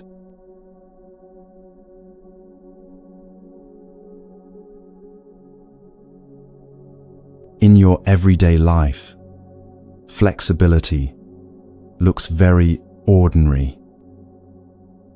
Your schedule gets disrupted, and instead of spending your energy being frustrated, you adapt and find a different way forward. Someone criticizes you, and instead of immediately defending yourself or collapsing into shame, you pause and consider whether there might be truth in what they're saying. A thought arises that contradicts what you've always believed about yourself, and instead of shutting it down, you let it sit there, curious about what it might be showing you. Your body changes, ages, hurts in new ways, and instead of fighting against it or hating it, you adjust how you move through the world, finding new ways to be present in this form you have. Someone you love makes a choice you don't understand, and instead of needing them to explain themselves or change their mind, you let them be who they are, even when it's not what you would choose. None of this means you don't have preferences. None of this means you stop having opinions or boundaries or desires. It means you hold them lightly enough that when reality shows up differently than you expected, you can move with it instead of breaking against it. The willow tree has a shape, a structure, a way of being. But when the wind comes, it doesn't insist on maintaining that exact shape at all costs. It bends. It sways. It allows the wind to move through it. And when the wind stops, it returns to itself. Not damaged, not traumatized by having bent, just itself, having moved with what came and survived because of it. You can do this too. You can bend in the face of change without losing your essence. You can adapt to what comes without abandoning who you are. You can be flexible and still be strong. In fact, the Buddha would say, you can only be truly strong when you're flexible. Because strength that can't bend is just brittleness waiting to break. The practice is simple, though not always easy. When you feel yourself stiffening against something, digging in, resisting, insisting that things must be a certain way, pause. Ask yourself, am I being firm because this truly matters to who I am? Or am I being rigid because I'm afraid of what it means to bend? If it's fear, if it's just habit, if it's the part of you that thinks yielding equals losing, see if you can soften just a little. See if you can sway instead of snap. Not every hill is worth dying on. Not every change is a threat. Not every disagreement requires you to win. Not every unexpected shift means you're losing your way. Sometimes bending is how you stay whole. Sometimes flexibility is the only thing that saves you. Sometimes the strongest thing you can do is move with what comes, instead of insisting it should be different. The storm will come again. That's guaranteed. Life will push you in directions you didn't plan for. People will disappoint you. Plans will fall apart. Your body will change. Nothing stays fixed. You can stand rigid against all of that and eventually break. Or you can learn to bend, to sway, to move with the wind while staying rooted in who you are. The willows are still standing. The bamboo still grows. The reeds still dance in the breeze. And you can still be here, intact, after the storm passes, not because you refused to move, but because you knew how to bend without breaking. But even when we practice flexibility, there's still that voice in our heads, constant, judging, never quiet. And many of us believe that voice is who we are.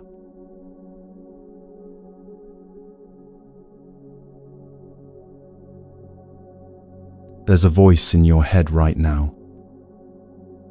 You know the one. It's been talking for as long as you can remember.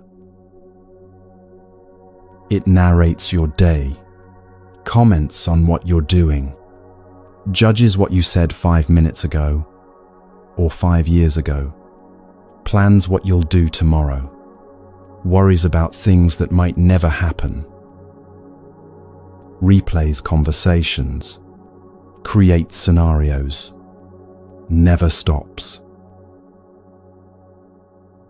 And somewhere along the way, you started believing something that causes enormous suffering.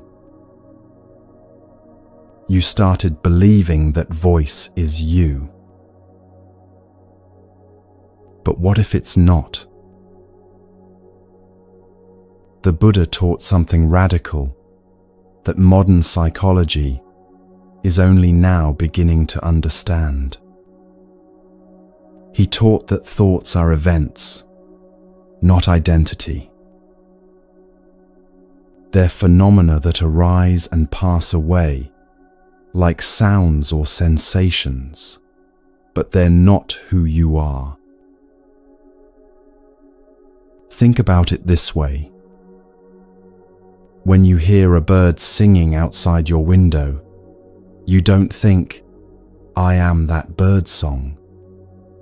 The sound arises, exists for a moment, then fades. You're aware of it, but you don't confuse yourself with it. Thoughts work exactly the same way.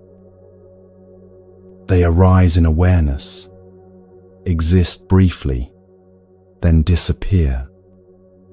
But because they happen inside your head, because they're made of words and images that feel so personal, you assume they're you. There's a teaching in Buddhism that describes this perfectly. Imagine the sky. The sky is vast, open, unchanging in its essential nature. And through this sky, clouds pass. Some clouds are white and fluffy. Some are dark and heavy with rain. Some move quickly. Others drift slowly. But no matter how many clouds pass through, the sky itself remains unchanged. You are the sky. Your thoughts are the clouds. A thought about how stupid you are? That's a cloud.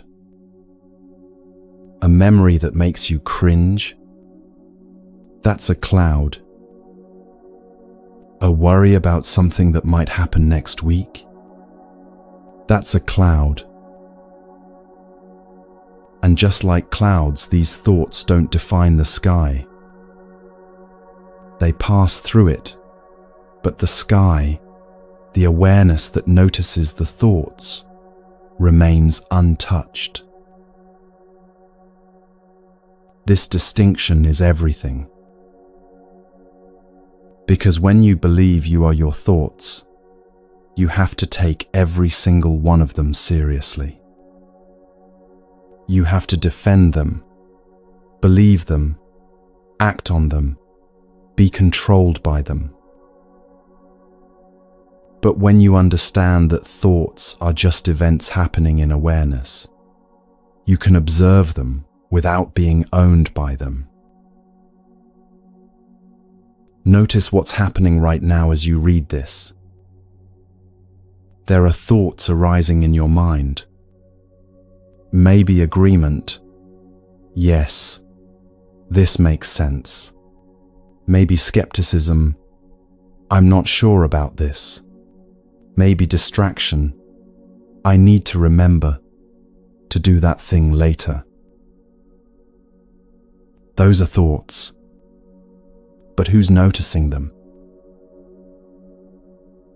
That awareness that can observe thoughts, that can watch them come and go, that's closer to who you actually are than any thought could ever be. This is what the Buddha meant when he taught about non-identification with mental phenomena. He wasn't saying thoughts don't exist or don't matter. He was saying don't confuse temporary mental events with your permanent nature. The voice that tells you you're not good enough? It's a thought, not a truth. The narrative that replays your mistakes? It's a pattern, not your identity. The worry that spirals about the future? It's a mental habit, not a prophecy. And once you see this clearly, really see it, not just understand it intellectually, everything shifts. Because you're no longer trapped inside every thought that arises. You have space around them, room to choose which ones to follow and which ones to let drift past, like clouds through an open sky.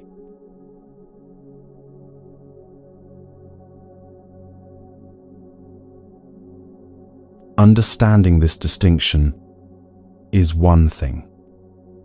Actually experiencing it is another. Imagine you're sitting beside a busy highway. Cars stream past constantly, some fast, some slow, some loud, some quiet. Each car represents a thought. Now here's the question.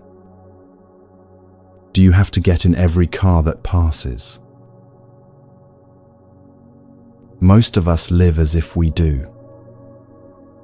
A thought appears, I'm such a failure, and immediately we're in that car, riding with it, letting it take us wherever it's going.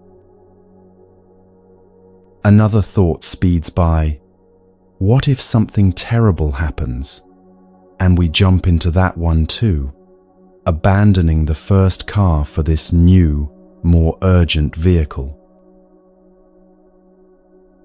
We spend our entire day jumping from car to car, thought to thought, never realizing we could just sit beside the road and watch them pass. This is what meditation trains you to do. Not to stop thoughts. You can't do that any more than you can stop cars from using a highway. But to stop getting in every single one. A thought arises. I'm anxious about tomorrow. Instead of immediately jumping into that car and letting it drive you to panic, you can simply notice. There's a thought about tomorrow. The thought passes. Maybe another one comes. I said something stupid earlier. Again, you notice. There's a thought about the past. You're not pushing thoughts away. You're not trying to make them stop. You're just observing them without climbing aboard. This might sound simple, but it's revolutionary. Because most of the time we don't even realize we've gotten into the car until we're miles down the road, completely lost in a mental story. Someone cuts you off in traffic and suddenly you're in the car labeled, "They're so rude. People are terrible. This always happens to me. My whole day is ruined." 5 minutes later, you realize you've been having an imaginary argument with a stranger you'll never see again. That's what happens when you identify with thoughts. You get swept away. But when you train yourself to observe, when you practice sitting beside the highway instead of on it, something beautiful happens. Thoughts still arise. The highway is still busy, but you're no longer at their mercy. A critical thought appears, and you notice it's just a thought, not a fact about your worth. An anxious thought shows up, and you see it's just a mental event, not an accurate prediction of the future. An angry thought passes through, and you recognize it's just an old pattern, not who you have to be in this moment. The practice is simple, though not always easy. Throughout your day, whenever you remember, just notice. I'm thinking about work. I'm worrying about money. I'm judging myself. Just naming it, just observing it, creates that crucial space between awareness and thought. That space is your freedom. You don't have to get in every car. You can sit by the road and let them pass. And when you do, you discover something remarkable. The highway never stops being busy.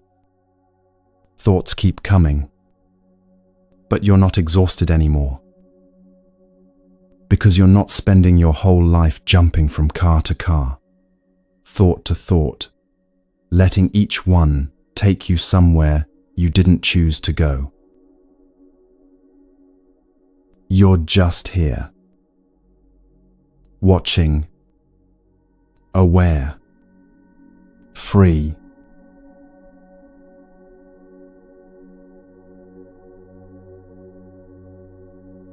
When you really understand that you're not your thoughts, it changes how you relate to everything that happens in your mind. Not all thoughts are true. In fact, most of them aren't. Some thoughts are just echoes of things people said to you when you were young. Some are fears dressed up as facts. Some are projections, your mind trying to predict the future, and usually getting it wrong. Some are distortions, taking one small thing and turning it into a catastrophe. And yet we believe them. Every single day, we believe thoughts that have no basis in reality. Everyone thinks I'm awkward. Really? Everyone? Or is that just a thought passing through? I'll never figure this out. Never? Or is that fear speaking, not truth? I'm not good enough. Based on what evidence? Or is that an old story you've been carrying so long you forgot it's just a story? The Buddha taught that one of the main sources of suffering is believing things that aren't true. And the mind produces untrue thoughts constantly. It's not doing this to hurt you. It's just doing what minds do, trying to make sense of the world, trying to protect you, trying to predict and plan and avoid danger. But in the process, it creates a lot of fiction. The practice is learning to distinguish between what's actually happening and what your mind is telling you is happening. What's actually happening? You made a mistake at work. what your mind tells you.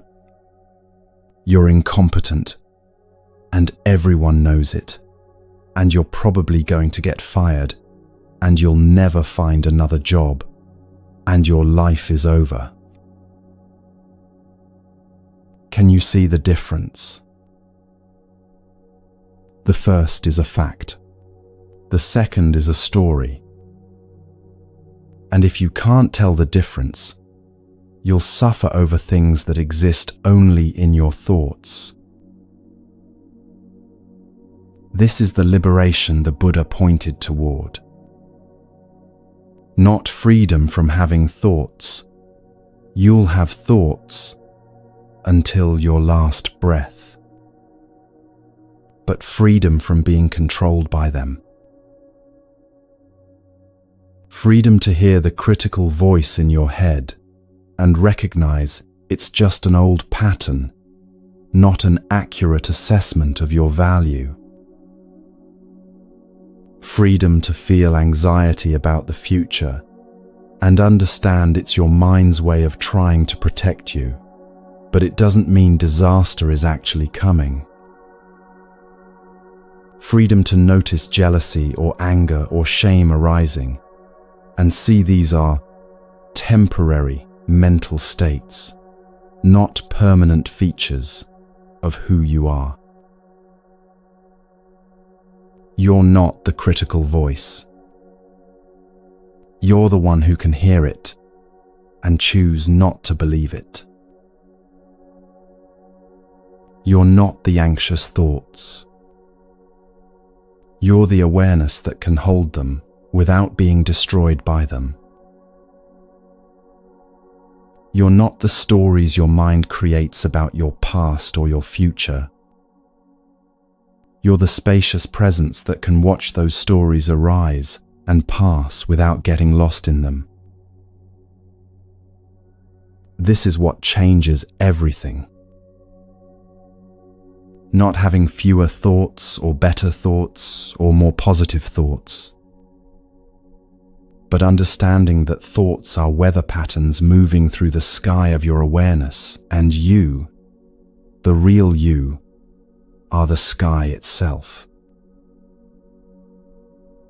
Vast, open, unchanged by whatever passes through. And from that spacious awareness, you can choose. Which thoughts deserve your attention? Which ones are trying to help you? Which ones are just old habits that no longer serve?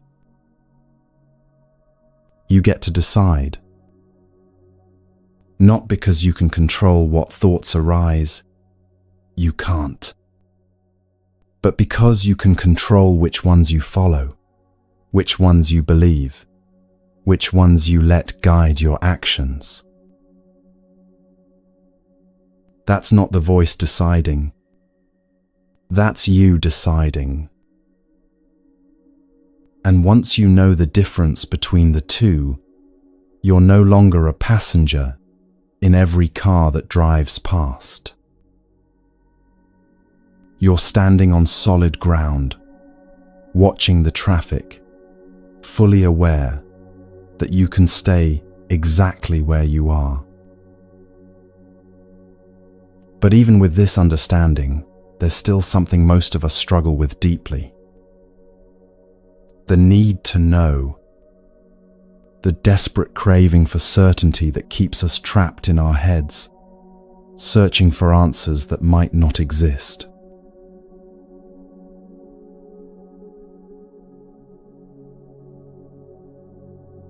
"1,500 years ago, a Buddhist monk named Bodhidharma traveled from India to China. He was a master of meditation, a teacher of profound wisdom, someone who had devoted his entire life to understanding the deepest truths of existence. When he arrived, the Emperor of China wanted to meet him. This was Emperor Wu, a man who had built many temples, sponsored countless monks, supported the Buddhist teachings with his wealth and power. He was proud of his contributions and eager to meet this famous master. The emperor asked Bodhidharma, "What is the ultimate meaning of the holy truths of Buddhism?" Bodhidharma replied, "Vast emptiness, no holiness." The emperor was confused. This wasn't the answer he expected. He tried again. "Who stands here before me?" And Bodhidharma gave an answer that has echoed through Zen Buddhism ever since. "I don't know. Not, I am Bodhidharma. Not, I am a monk. Not, I am a teacher who has come to share wisdom. Just, I don't know." The emperor was baffled. How could this great master not know who he was? Wasn't wisdom supposed to be about knowing? But Bodhidharma understood something the emperor didn't. That sometimes the deepest wisdom lives not in the certainty of knowing, but in the openness of not knowing. We live in a culture obsessed with answers, with being sure, with having it figured out. "I don't know" feels like failure, like weakness, like something to be embarrassed about.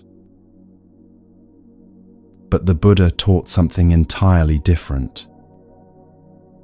He taught that clinging to certainty, demanding to understand everything, needing to know before you can act or rest or trust, this is a form of suffering. Think about how much of your mental energy goes into trying to know things you can't possibly know. What will happen tomorrow? What does that person really think of you? Why did that relationship end? What's the right decision? What if you make the wrong choice? What does it all mean? Your mind spins and spins, analyzing, predicting, reviewing, trying to create certainty where none exists. And all that spinning doesn't actually give you answers. It just exhausts you. There's a teaching from the Buddha about a man who gets shot with a poisoned arrow. He's bleeding. The poison is spreading through his body. Death is approaching. But before he'll let anyone help him, he demands to know. Who shot the arrow? What kind of wood is it made from? What family did the archer come from? What direction did it come from? Why did they shoot me? The Buddha said simply, if that man waits for all those answers before he removes the arrow, he'll die first. Some questions don't need to be answered before you can take care of what matters right now. But we do this constantly. We delay living because we're stuck trying to understand. We freeze because we don't have enough information. We suffer because we can't find an explanation that satisfies us. Meanwhile, life is happening. Right now, whether we understand it or not. What if you could be okay with not knowing? not knowing what someone thinks of you, and being at peace anyway. Not knowing if you're making the right choice, and choosing anyway. Not knowing what tomorrow will bring, and living fully today. Not knowing why something painful happened, and healing anyway. That's the freedom Bodhidharma was pointing toward when he said, "I don't know." Not ignorance, not confusion, but a profound peace with uncertainty itself.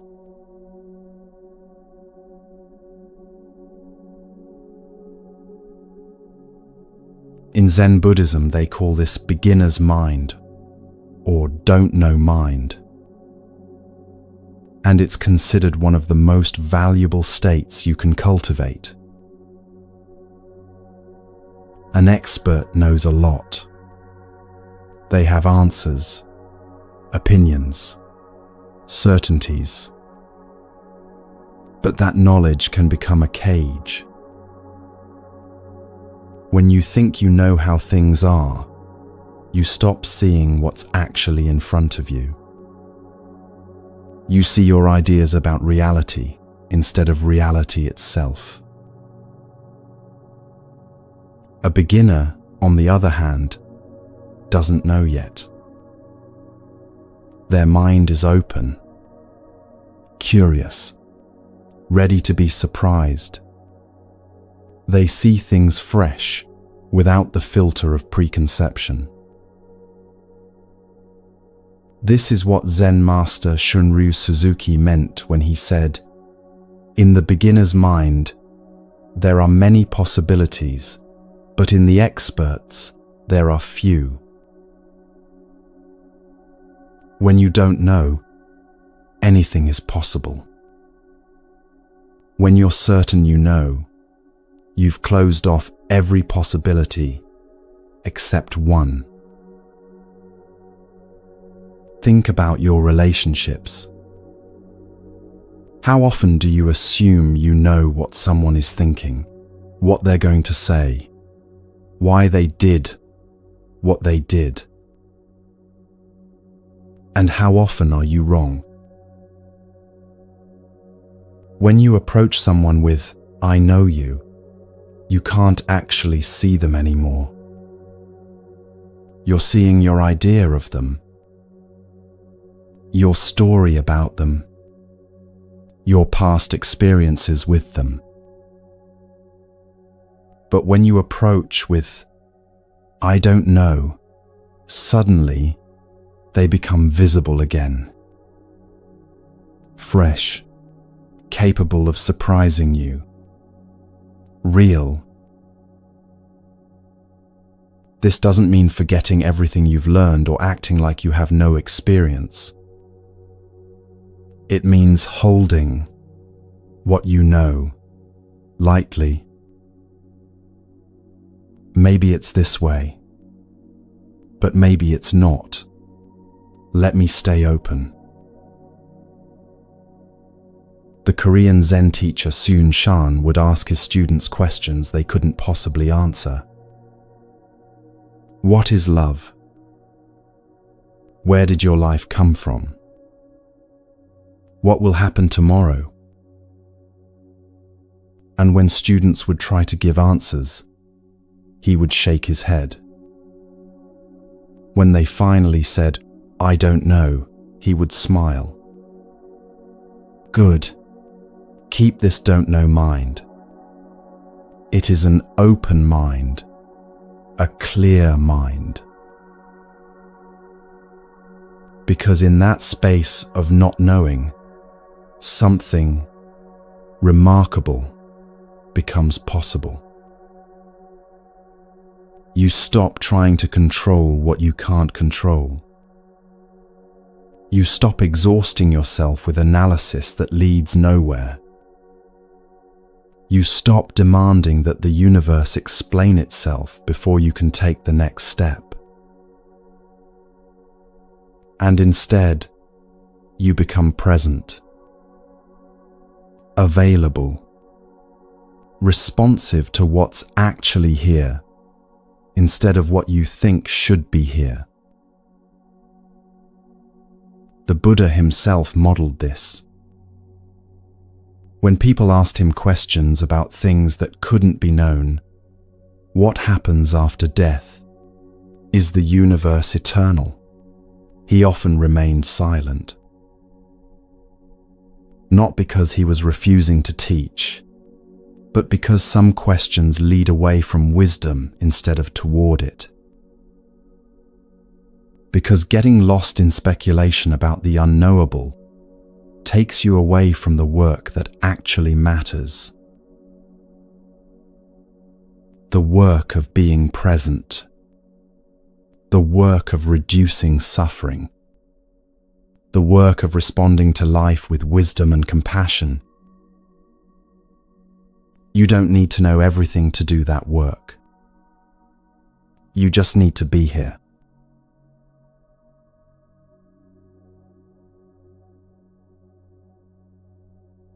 The hardest part about embracing not knowing is that it goes against everything our minds want to do. The mind is a meaning-making machine. It sees patterns, creates explanations, builds narratives that help you make sense of your experience. That's what it's designed to do. But sometimes the mind does this even when there's nothing to understand. It would rather have a wrong answer than no answer at all.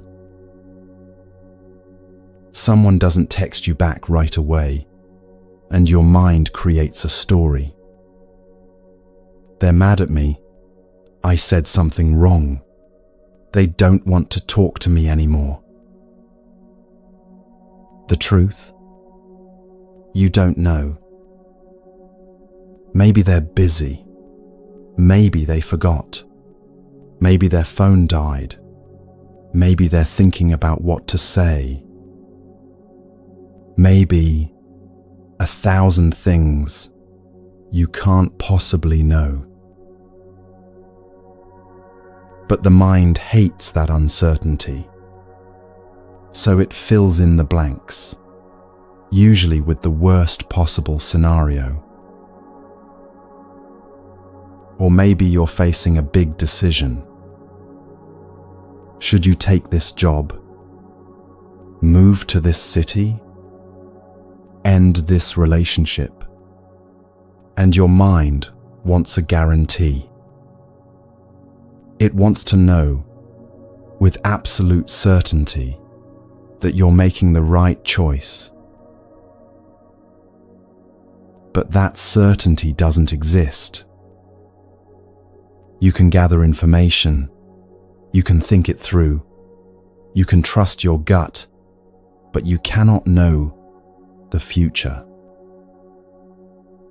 You cannot see all the consequences.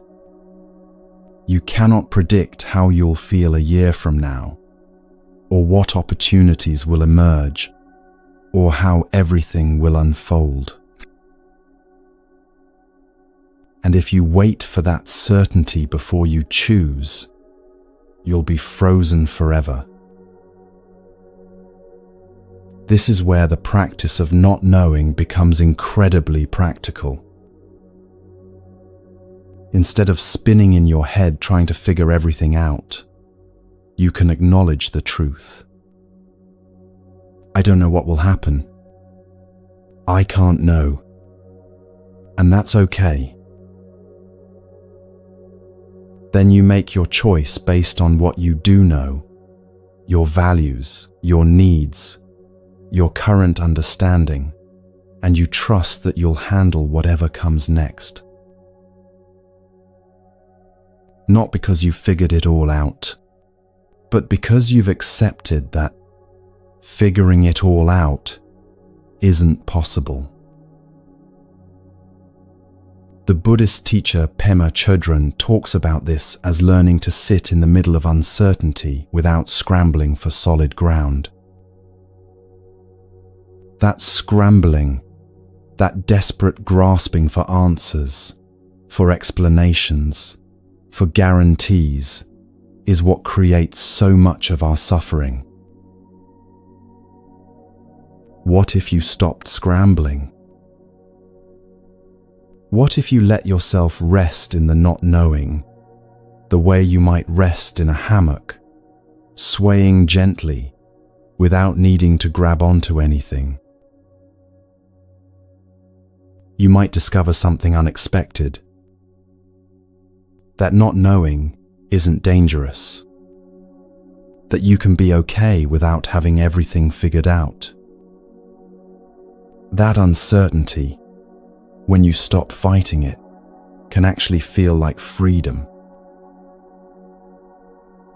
Because when you don't know, you're not locked into one way of seeing things.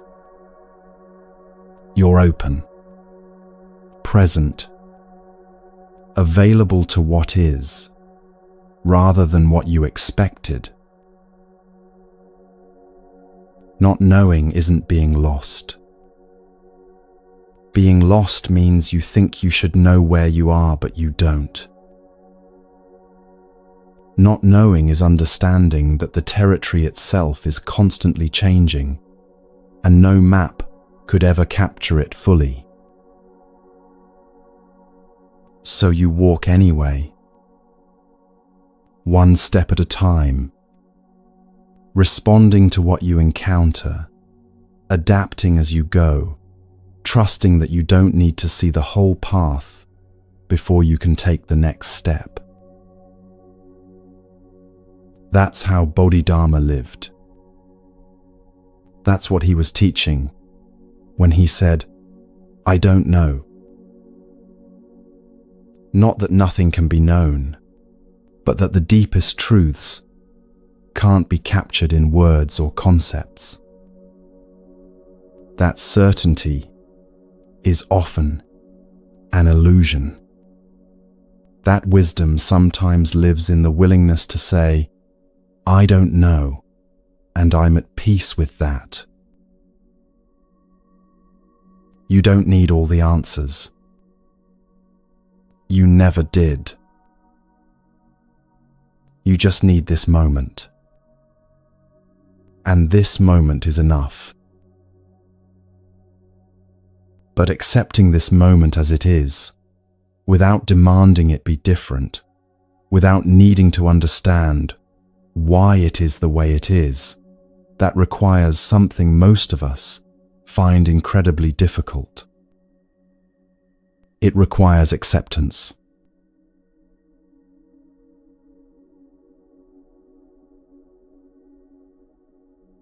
The Buddha was traveling with his disciples through the countryside when he became thirsty. He looked at one of his followers and said, "There's a pond nearby. Please bring me some water." The disciple walked to the pond, but just as he arrived, a bullock cart came rumbling through, its wheels churning up mud from the bottom. The water turned cloudy, brown, completely unfit to drink. The disciple returned to the Buddha and reported, "Master, the water is too muddy to drink." The Buddha nodded and said nothing. Half an hour later, the Buddha asked again, "Please, go check the pond." The disciple went back, but this time children were playing in the water, splashing and stirring up more mud. Again, he returned empty-handed. The water is still muddy. The Buddha waited, then asked again. This happened several times.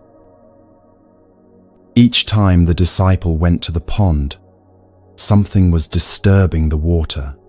More carts, more children, the wind creating ripples. Each time he came back frustrated, reporting that the water wasn't clear yet. Finally, on the fourth or fifth attempt, the disciple found the pond perfectly still. The mud had settled to the bottom. The water was clear and clean, reflecting the sky like a mirror. He filled his vessel and returned to the Buddha with a smile. The Buddha looked at the clear water and said, "What did you do to make the water clean?" The disciple thought about it. "Nothing, Master. I just waited. The mud settled on its own." The Buddha nodded. Your mind is exactly like this water. When it's disturbed, when it's agitated, everything becomes cloudy. You can't see clearly, but you don't need to do anything to fix it.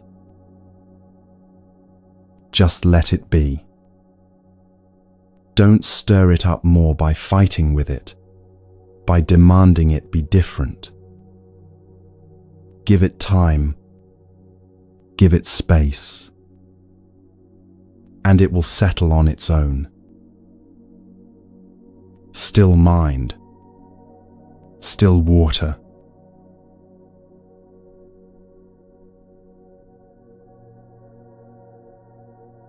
This teaching contains everything you need to understand about acceptance. Acceptance doesn't mean you like what's happening. It doesn't mean you approve of it or want it to continue. It doesn't mean giving up or becoming passive. Acceptance simply means you stop fighting against the reality of what is. The disciple couldn't make the water clear by demanding it be clear. He couldn't wish the mud away or argue with the pond about why it should be different. The only thing that worked was allowing the water to be muddy until it naturally cleared. The same is true for your internal experience. You're anxious? That's what's here right now. Fighting against the anxiety, hating yourself for feeling it, demanding that it leave immediately, that's like going into the pond and stirring it up more. You're making it worse.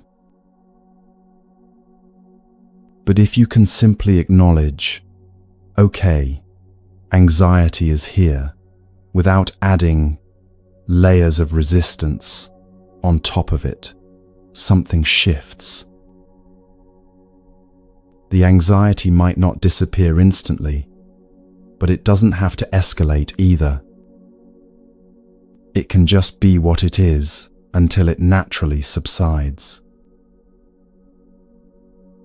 You're sad. You can let yourself be sad without also being angry at yourself for being sad. You made a mistake. You can acknowledge the mistake without spinning into shame about being someone who makes mistakes. Someone hurt you. You can feel the hurt without needing to immediately understand why they did it, fix the relationship, or decide what it means about you. This is acceptance. Not resignation. I guess I'll just suffer forever. But recognition. This is what's happening right now, and I can be with it without making it worse. The Buddha wasn't teaching his disciple to ignore the muddy water or pretend it was clean. He was teaching him that some things clear on their own when you stop interfering. Most of us never learned this.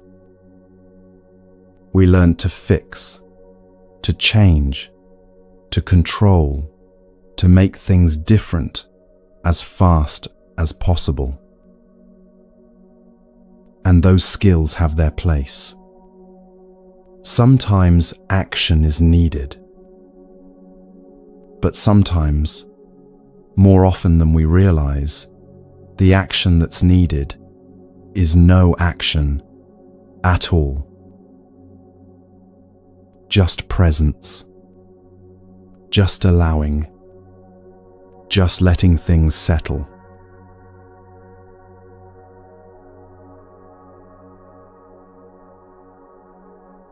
Here's another way to understand this. Imagine you're walking outside and suddenly it starts to rain. You had plans for a sunny day. You wanted to sit in the park, to feel the warmth on your face, to enjoy the blue sky. But instead, rain. You have two choices. You can stand there in the rain, furious, shaking your fist at the sky, demanding it stop, complaining about how unfair it is, ruining your mood for the rest of the day because the weather didn't cooperate with your plans. Or you can accept that it's raining. Open your umbrella. Adjust your plans. Maybe find something beautiful about the rain, the smell of it, the sound of it, the way it makes everything look fresh. Maybe go home and read a book instead.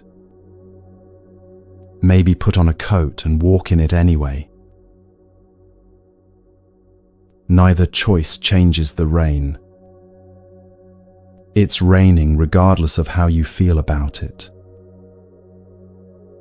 But one choice leaves you miserable. The other leaves you free to respond skillfully. That's the difference between resistance and acceptance. Life is going to rain on your plans. People are going to disappoint you. Your body is going to hurt, sometimes. Things won't always go the way you want. Loss will visit. Change will come, whether you're ready or not. You can spend your whole life raging at the rain, demanding that it stop, making yourself miserable over things you cannot control. Or you can accept that it's raining and choose how you want to be with it. Acceptance is always the first step toward any real change. Because you can't work with something you're refusing to acknowledge. You can't heal what you won't look at. You can't move through something you're constantly fighting against. The pond becomes clear when you stop stirring it. Your mind becomes clear when you stop fighting with what you find there. Your life becomes more peaceful when you stop demanding it be anything other than what it currently is. This doesn't mean you can't want things to be different. Of course you can want that. It doesn't mean you don't take action to change what you can change. It means you start from reality, not from your wishes about reality. This is what's actually happening right now. I accept that. Now, what's the wise response? That's completely different from, this shouldn't be happening. Why is this happening? I can't handle this. Make it stop. One opens a door. The other slams it shut.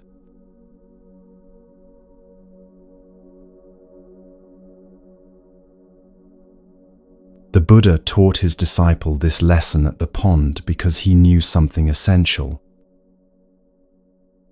When your mind is agitated, when you're upset, confused, overwhelmed, caught in difficult emotions, trying to force clarity doesn't work.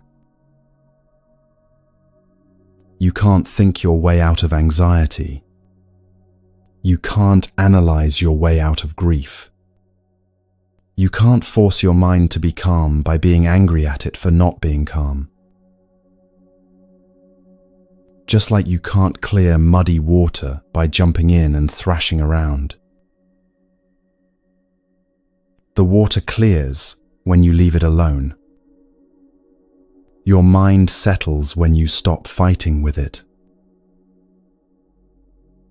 This is one of the most counterintuitive teachings in Buddhism, especially for those of us who have been taught that we should always be doing something, fixing something, improving something. Sometimes the most powerful thing you can do is nothing. Just be with what is. Let it be muddy. Let it be unclear. Let yourself feel what you're feeling without immediately trying to change it or understand it or make it different. This takes tremendous courage, because sitting with discomfort, allowing things to be as they are when they're painful, that goes against every instinct to flee or fix. But when you can do it, when you can sit beside the pond and wait, instead of jumping in to stir things up more, you discover something profound. The mud does settle. The water does clear. Not because you made it happen, but because you stopped preventing it from happening. Your anxiety does ease. Your sadness does shift. Your confusion does resolve. Not all at once, not on your timeline, but naturally, in its own time, when you stop adding fuel to the fire. The practice is simple, though not easy. When you notice your mind is muddy, when thoughts are churning, emotions are intense, everything feels overwhelming, pause. Don't try to fix it. Don't try to understand it. Don't try to force it to be different. Just be still. Like the Buddha's disciple waiting by the pond. Breathe. Let the mud be muddy. Trust that if you stop stirring, clarity will come on its own. This is acceptance, not as a one-time decision, but as a practice you return to again and again. When the rain comes, you open your umbrella instead of cursing the sky. When your mind is muddy, you wait instead of jumping in to make it worse. When life is difficult, you acknowledge it's difficult instead of demanding it be easy. And from that place of acceptance, not resignation, not giving up, but clear-eyed recognition of what is, you can finally begin to work with your life instead of against it. still mind, still water. That's where wisdom lives. That's where peace begins. And it all starts with one simple practice. Letting things be as they are, just for this moment, just long enough to see clearly. Then, from that clarity, you can choose your next step.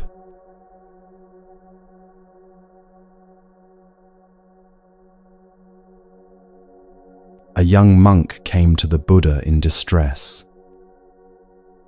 He had been practicing for months, sitting in meditation every day, following the teachings carefully, doing everything he was told. But nothing was happening. He didn't feel enlightened. His mind was still busy, his emotions still turbulent.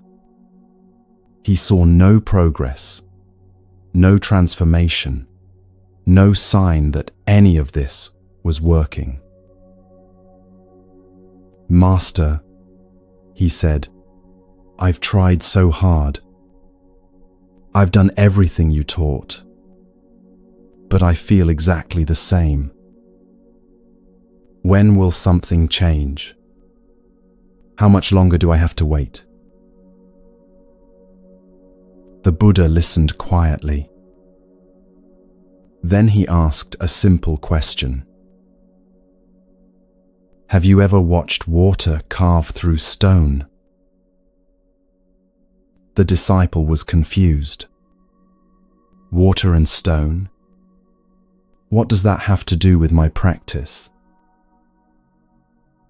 "Answer the question," the Buddha said gently. "When water flows over stone day after day, year after year, what happens?" "Eventually," the disciple said slowly, "the stone wears away. The water creates grooves, channels. Over time, it can even carve through solid rock."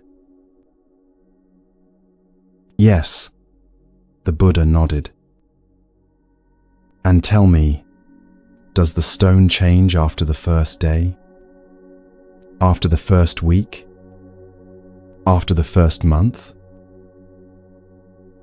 "No," the disciple admitted. "For a long time you wouldn't be able to see any difference at all."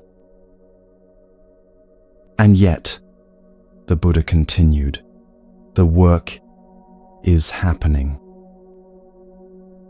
Every single moment that water touches stone, something is changing. The transformation is real, even when you cannot see it. Your practice is the same. Every time you sit, every time you bring your attention back to your breath, every time you choose awareness over reactivity, you are like water flowing over stone. The changes are happening. They are real. But they happen slowly, quietly, in ways you may not notice until much later. The stone doesn't become a canyon overnight. And you don't become enlightened because you decided you should be enlightened by now. Be patient with yourself. Trust the process. The water is already doing its work. The disciple bowed, and something in him softened. He had been so focused on seeing results, on measuring progress, on knowing whether he was getting anywhere. He had forgotten that transformation happens in its own time, following rhythms deeper than his impatience. He went back to his practice, Not because he suddenly felt different, but because he finally understood. Some things cannot be rushed. Some changes happen so slowly, you won't see them from one day to the next. But if you keep showing up, if you keep practicing, if you trust that the work is happening even when you can't measure it, one day you'll look back and realize the stone has been transformed. Not because you forced it, but because you gave it time.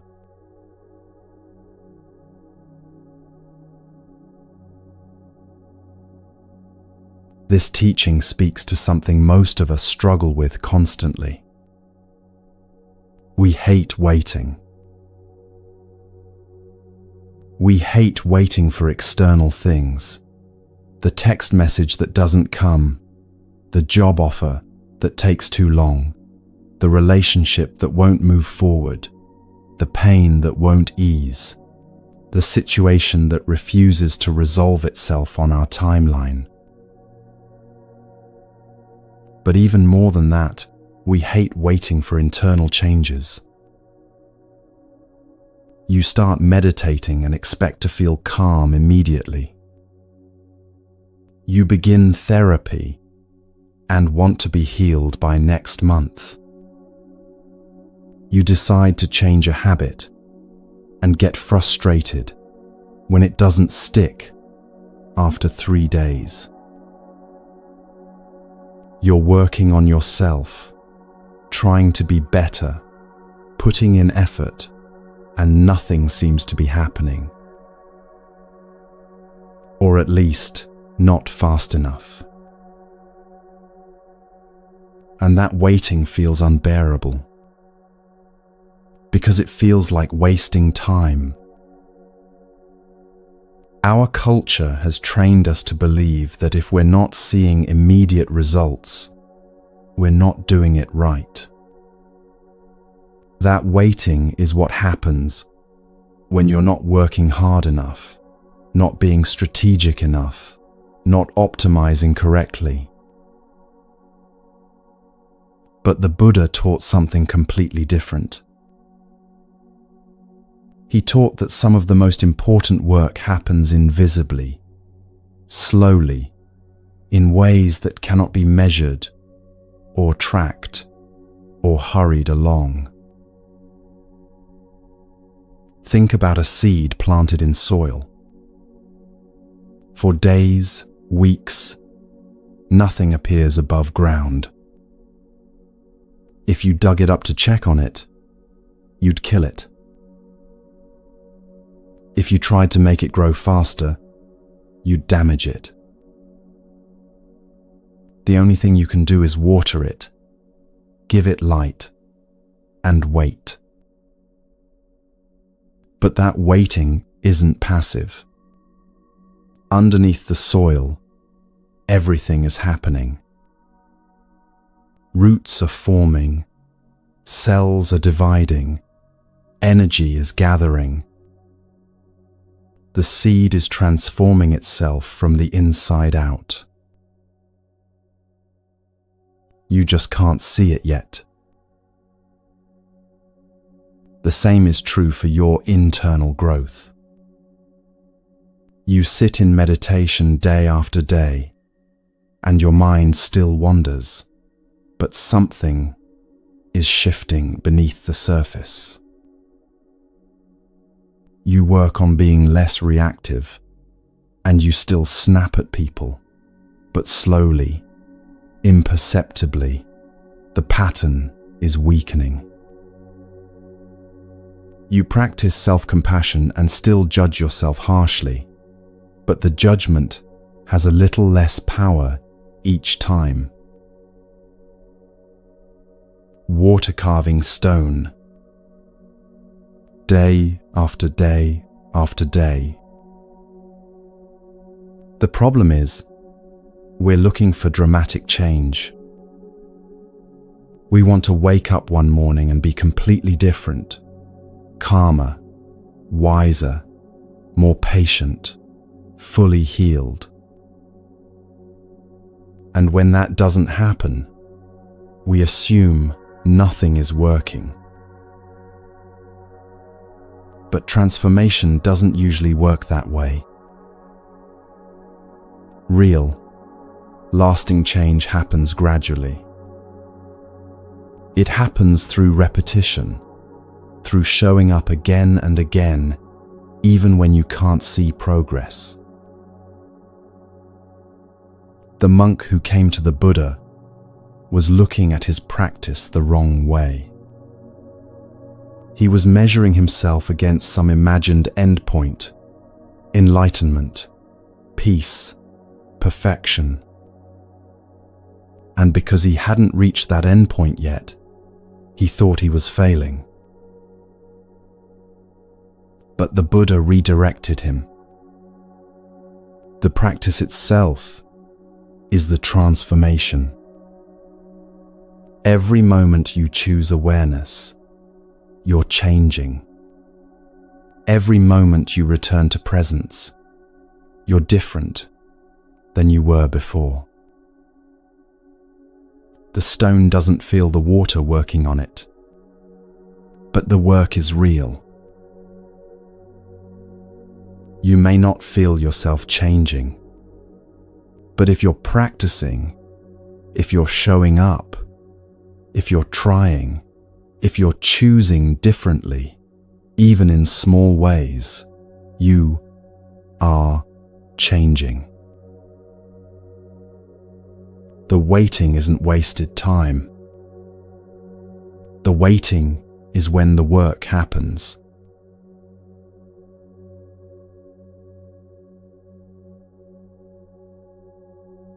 There's something else the Buddha understood about waiting that most of us miss. Waiting isn't empty space. It's not just the gap between where you are and where you want to be. Waiting is its own kind of richness. The seed underground isn't doing nothing. It's germinating. It's gathering what it needs to break through the soil. That time in darkness is essential. The same is true for you. When you're waiting for clarity, you're learning to sit with uncertainty. When you're waiting for healing, you're developing resilience. When you're waiting for things to change, you're discovering what it means to be present with what is. Those aren't consolation prizes. That's the real work. The Buddha didn't tell his disciple, "Be patient, and eventually you'll get what you want." He said something deeper. The transformation is already happening. You're just not recognizing it. Because we think the gift is at the end, when we finally achieve the goal, reach the destination, become the person we're trying to be. But the Buddha taught that the gift is in the journey itself. Every moment you practice patience, you're becoming more patient. Every moment you sit with discomfort without running away, you're building capacity to be with difficulty. Every moment you choose presence over distraction, you're training yourself in a way of being that will serve you for the rest of your life. That's not waiting for something to happen. That is what's happening. The stone doesn't wait to be carved. The carving is what's happening to it, moment by moment, imperceptibly, but absolutely real. You're not waiting to become someone better, someone wiser, someone more at peace. You're becoming that person right now, in this moment, through the very act of practicing. So when you feel frustrated that things aren't moving fast enough, when you want results, proof, evidence that your efforts are working, remember the water and the stone. The water doesn't question whether it's making a difference.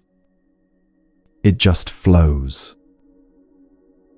And over time, impossible things happen. Solid rock gives way. Canyons form. Landscapes are shaped by nothing more than patient, persistent presence. You don't need to see the changes happening. You just need to keep flowing. Keep practicing. Keep showing up. Trust that the work is real, even when it's invisible. And one day, maybe not today, maybe not this month, maybe not even this year, you'll look back and realize the stone has changed. You have changed. Not because you forced it, not because you rushed it, but because you gave it the one thing transformation truly requires. Time, patience, and the willingness to keep showing up even when you can't yet see the results. Water carving stone. That's the practice. That's how lasting change happens. Slowly, quietly, inevitably.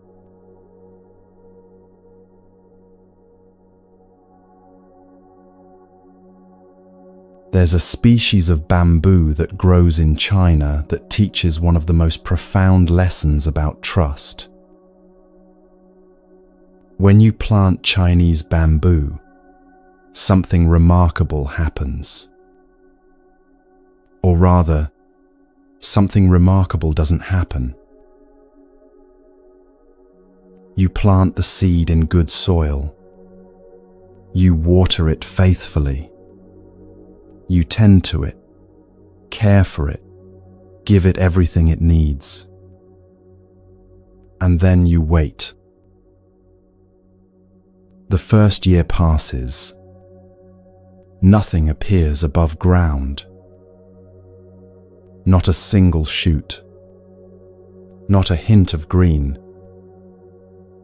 Just bare soil, unchanged, as if nothing at all is happening beneath the surface.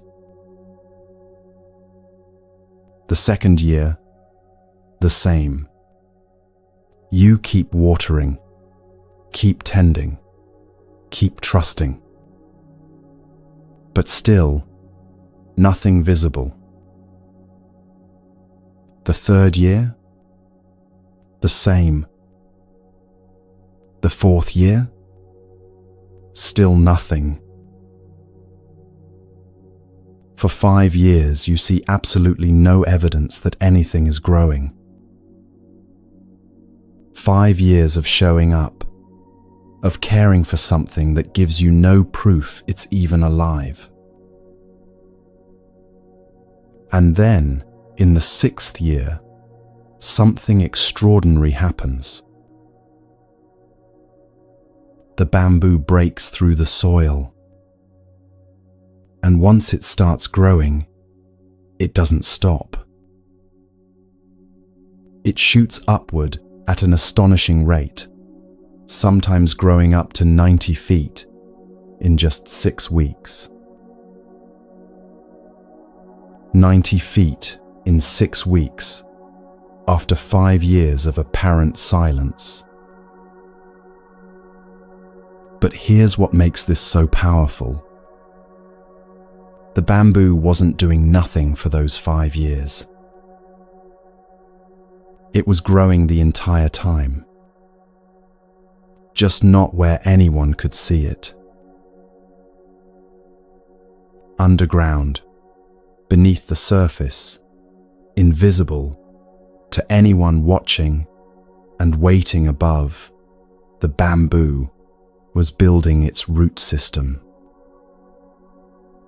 creating a foundation so vast, so strong, so intricate that it could support 90 feet of growth in a matter of weeks. If the bamboo had tried to grow upward in the first year, it would have collapsed under its own weight. It needed those 5 years of invisible work to create the infrastructure that would allow for explosive, sustainable growth. The farmers who plant Chinese bamboo know this. They don't dig up the soil to check if the roots are forming. They don't abandon the field because they can't see progress. They trust the process. They water the empty-looking soil every single day, year after year, trusting that the work is happening even when there's no visible proof. And eventually, inevitably, the bamboo appears. Not because they believed hard enough, or visualized the outcome, or manifested it into existence, but because they kept showing up to do the work, trusting the natural process even when they couldn't see it. This is what the Buddha understood about transformation. Sometimes the most important growth happens completely out of sight. You practice for months, years even, and nothing seems to change. You still get anxious. You still react. You still struggle with the same patterns. And you start to wonder, is any of this working? But just like the bamboo, you're building a foundation. You're creating roots deep enough to support real, lasting transformation. The work is happening.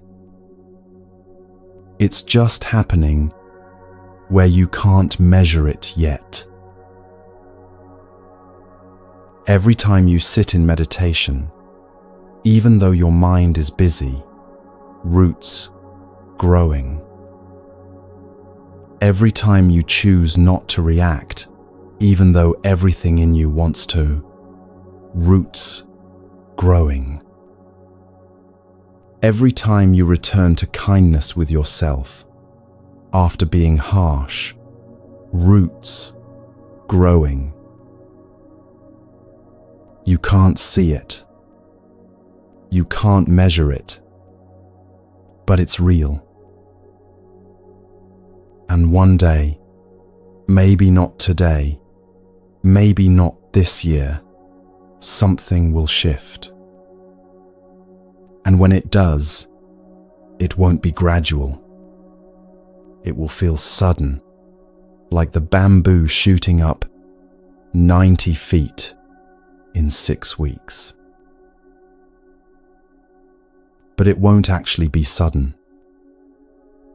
It will be the result of all those invisible years of showing up, of practicing, of building a foundation strong enough to support the person you're becoming.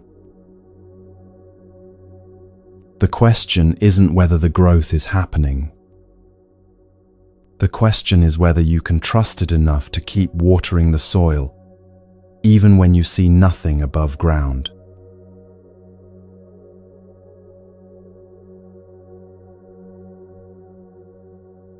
This kind of trust is hard for most of us. because we've been taught to believe only what we can see, measure, and prove. We want evidence, metrics, data that shows we're making progress. And when we don't have that evidence, we lose faith.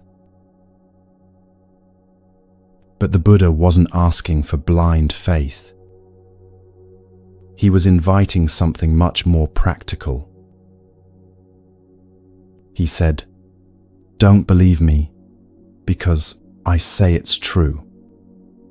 Don't accept these teachings just because they sound wise or because they're written in ancient texts. Test them yourself. Try the practices. See what happens in your own experience." This is experiential trust, not blind belief. You don't have to trust that meditation will help you before you start meditating. You just have to be willing to try it and notice what happens. You don't have to believe that letting go reduces suffering before you practice letting go. You just have to be willing to test it in your own life and see if it's true. The Buddha's entire teaching was an invitation to experiment. I've found a way to reduce suffering. Here it is. Try it yourself. See if it works for you. That's completely different from saying, "Believe this, or else." But here's the thing about experiential trust. You have to give the experiment time. You can't plant bamboo, wait 3 days, see nothing, and conclude, "Well, this doesn't work." You can't practice meditation for a week, still feel anxious, and decide, "This isn't helping me." Some things require sustained practice before the results become visible. That's not because the practice isn't working. It's because the kind of transformation it creates happens deep, at the level of roots, invisible to quick measurement.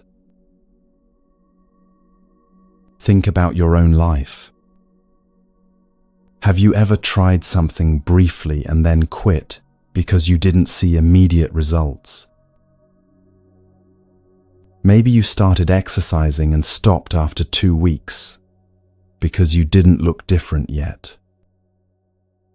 But those 2 weeks were building cardiovascular endurance, strengthening muscles, creating a foundation that would eventually show up in ways you could see. Maybe you tried being more patient with someone and gave up after a few attempts because they didn't change. But those attempts were rewiring your own neural pathways, teaching your nervous system a new way to respond, building capacity you didn't have before. The work was happening.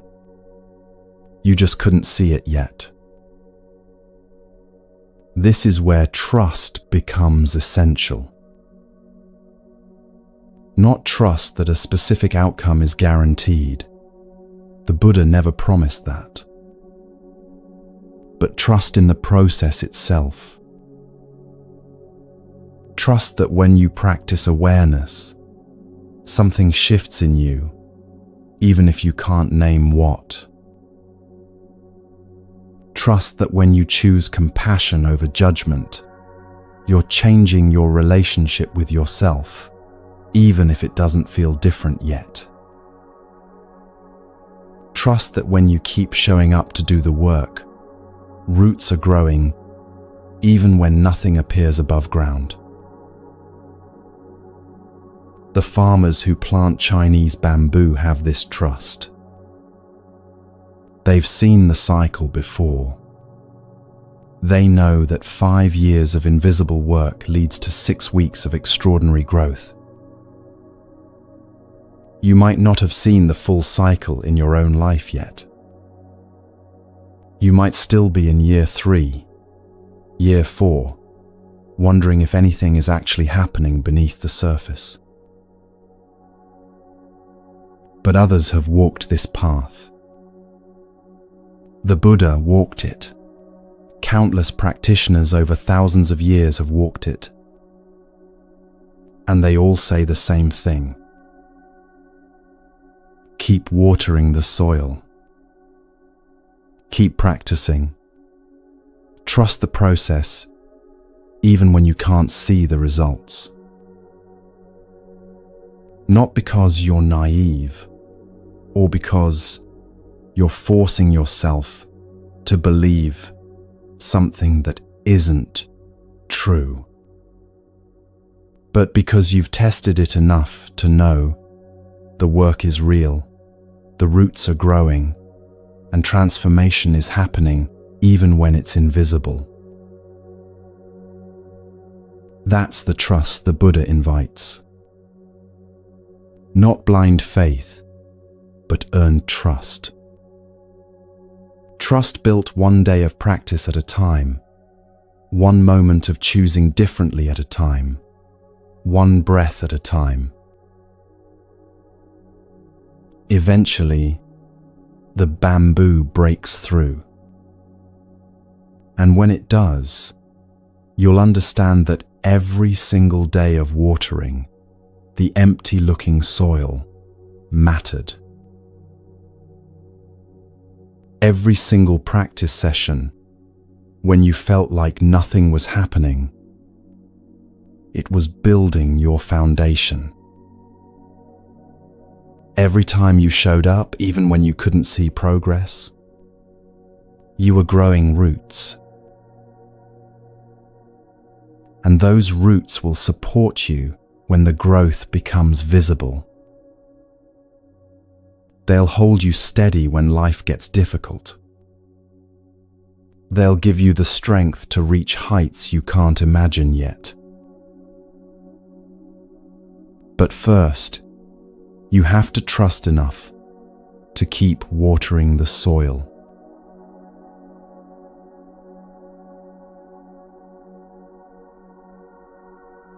There's something else about trust that the Buddha understood deeply. You don't need to see the whole path to take the next step. Imagine walking in thick fog. You can't see more than a few feet in front of you. The destination is invisible. The path ahead is unclear. You don't know what obstacles might be waiting or how long the journey will take. But you can see the ground right in front of your feet. That's enough. You take one step. The fog clears a little more ahead. You take another step. More ground becomes visible. You never see the whole path. You only ever see the next few steps. But somehow, step by step, you make it through the fog. This is how transformation actually works. You don't need to know where you'll be in 5 years. You don't need to understand the entire process before you begin. You don't need a guarantee that it will all work out the way you hope. You just need enough clarity for the next step. The next breath. The next moment of choosing awareness instead of reaction. The next time you notice you're gripping and choose to soften instead. That's all you can ever really do anyway. Take the step that's in front of you right now. And trust that if you keep doing that, taking the next visible step, then the next, then the next, you'll get where you need to go. The Buddha never promised his followers that the path would be clear from the beginning. He never said, "Follow these steps, and I guarantee you'll reach enlightenment in exactly 3 years." He said something much more honest and much more useful. Here's a practice. Try it. See what happens. If it reduces your suffering, keep going. If it doesn't, try something else. Step by step, breath by breath, moment by moment.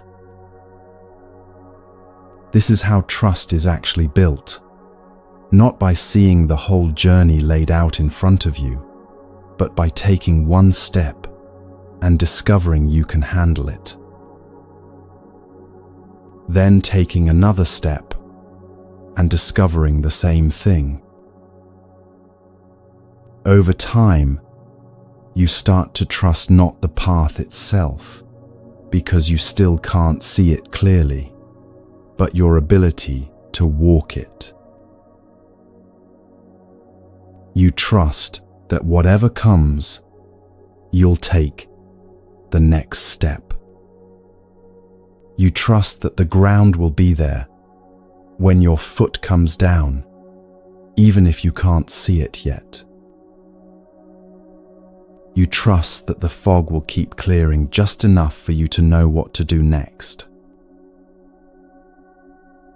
And that trust?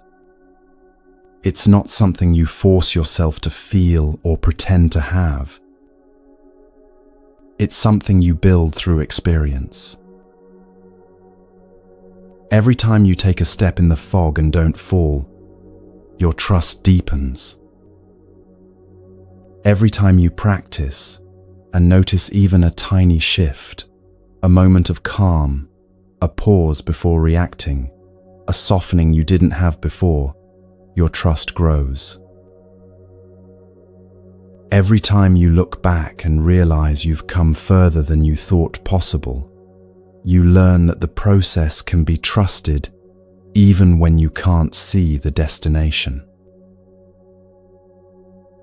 The bamboo farmer doesn't see the roots growing, but after watering the soil for a few weeks, they start to trust that something is happening down there. After a few months, that trust deepens. After a few years, even though nothing is visible above ground, they trust completely. Not because they're naive, but because they've done this before. They know how it works. They've learned that what looks like empty soil is actually the site of profound transformation. You're learning that too. With every day, you show up to practice. With every moment, you choose differently, even though you can't see immediate results. With every breath you take in the fog, trusting there will be ground beneath your next step. You're building trust.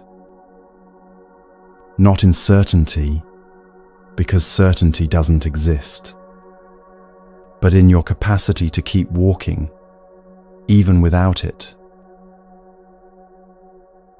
And that's all you need. The next step, this breath, this moment of practice. The bamboo will break through when it's ready.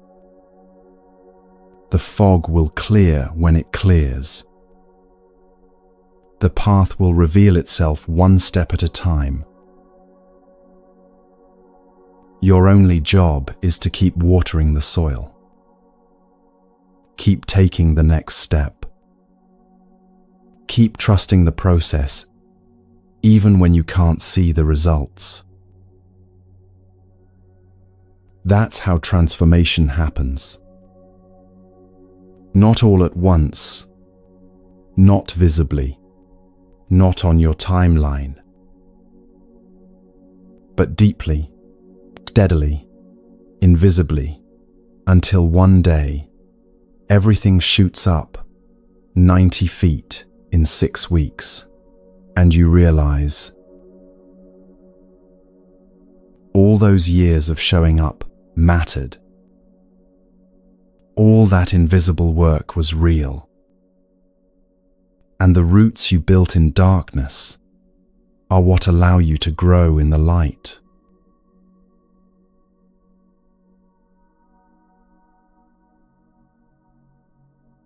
Near the end of his life, after teaching for 45 years, after sharing countless sutras and giving wisdom to thousands of disciples, the Buddha said something that shocked everyone who heard it. During these 45 years, I have not said anything. Not said anything? But he had taught constantly. He had explained the Four Noble Truths, the Eightfold Path, the nature of suffering, the way to liberation. He had answered questions, offered guidance, shared stories.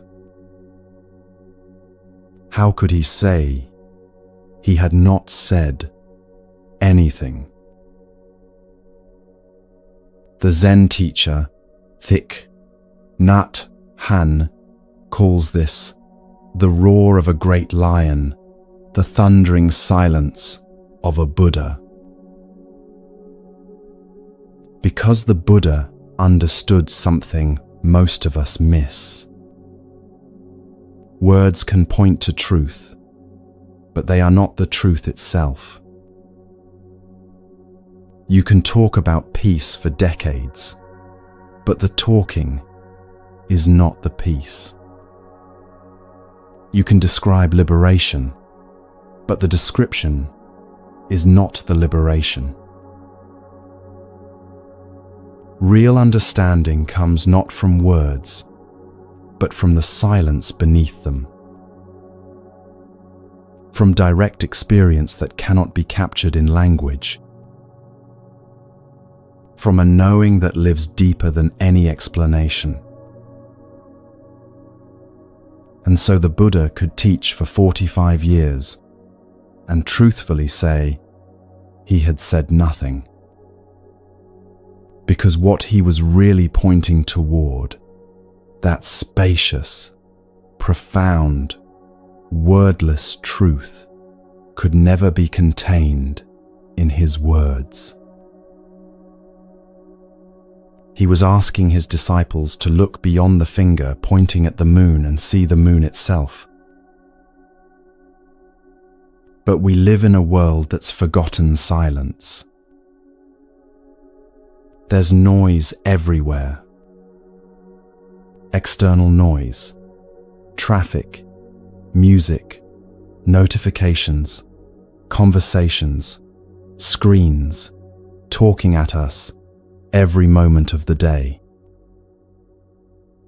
And internal noise, thoughts that never stop, plans and worries, and commentary running constantly in your head. We're so surrounded by noise that silence has become uncomfortable, even frightening. When was the last time you sat in complete silence? No music, no podcast, no TV in the background, no scrolling to fill the space. Just you, sitting quietly, with nothing to distract you from your own presence. For most people, that feels unbearable after about 30 seconds.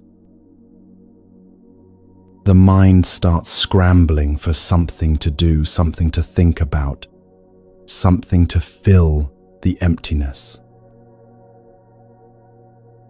But what we call emptiness is actually fullness. What feels like nothing is actually everything. The Buddha taught through silence as much as through words, sometimes more.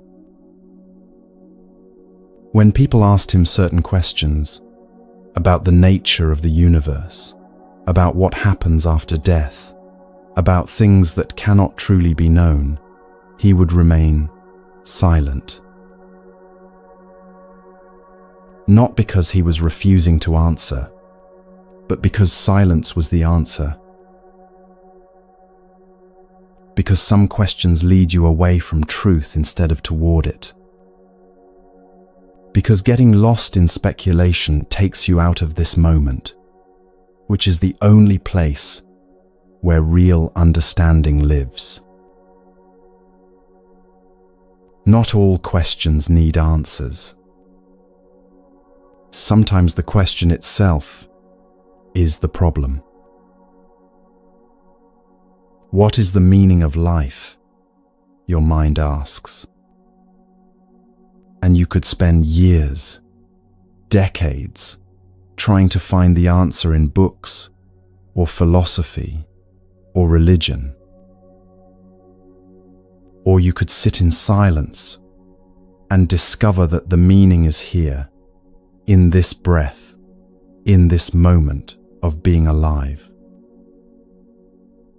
Not hidden in some explanation you need to uncover, but present in the simple fact of your existence. The Buddha's thundering silence was his way of saying, stop searching for truth in words and concepts. Stop trying to think your way to peace. Just be here, quiet, present, and see what reveals itself.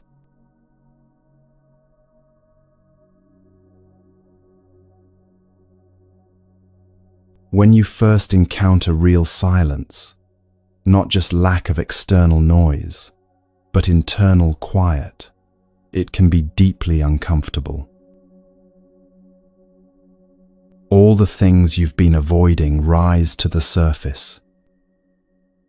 Feelings you've been pushing down, thoughts you've been outrunning, the reality of your life without distraction to numb it.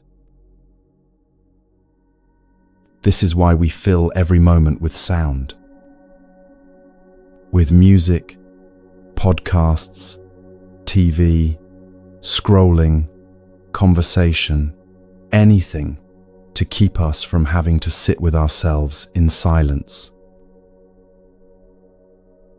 But the Buddha taught something radical. That silence isn't something to fear. It's where healing happens. It's where you finally stop running and start inhabiting your own life. In silence, the mind begins to settle. Not immediately. At first it gets louder, more chaotic, like a snow globe that's been shaken. But if you stay with it, if you don't run away, eventually the snow settles. And underneath all that mental noise, there's a spaciousness, a stillness that was always there, just covered over by constant thinking and doing and consuming and reacting. That spaciousness isn't empty. It's alive, It's where your deepest knowing lives.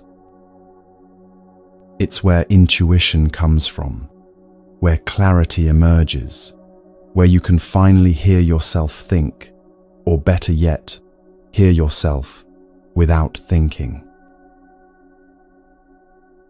The Buddhist teacher Ajahn Chah said, "If you let go a little, you will have a little peace. If you let go a lot, you will have a lot of peace. If you let go completely, you will have complete peace." Silence is where that letting go happens. In silence, you can't hide from what's true. You can't use noise and distraction to avoid feelings you don't want to feel or thoughts you don't want to think. Everything is here, in the quiet. And at first, that's terrifying.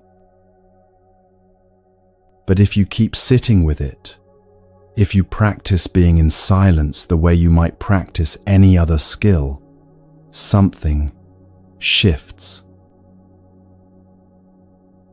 The silence stops feeling empty and starts feeling spacious. The quiet stops feeling scary and starts feeling peaceful. And you realize that underneath all the noise you've been generating, there's an ordering happening naturally. Things fall into place on their own when you're not constantly interfering. Clarity comes not from thinking harder, but from thinking less. Understanding arrives not through analysis, but through simple, quiet presence. This is what the Buddha meant by saying he had not said anything in 45 years. The real teaching wasn't in his words. It was in the silence that held them. In the space between the words where truth actually lives. You don't need more information. You don't need more teachings or techniques or explanations. You need less. You need to strip away the noise until you can hear what's always been there, quiet and clear beneath everything else.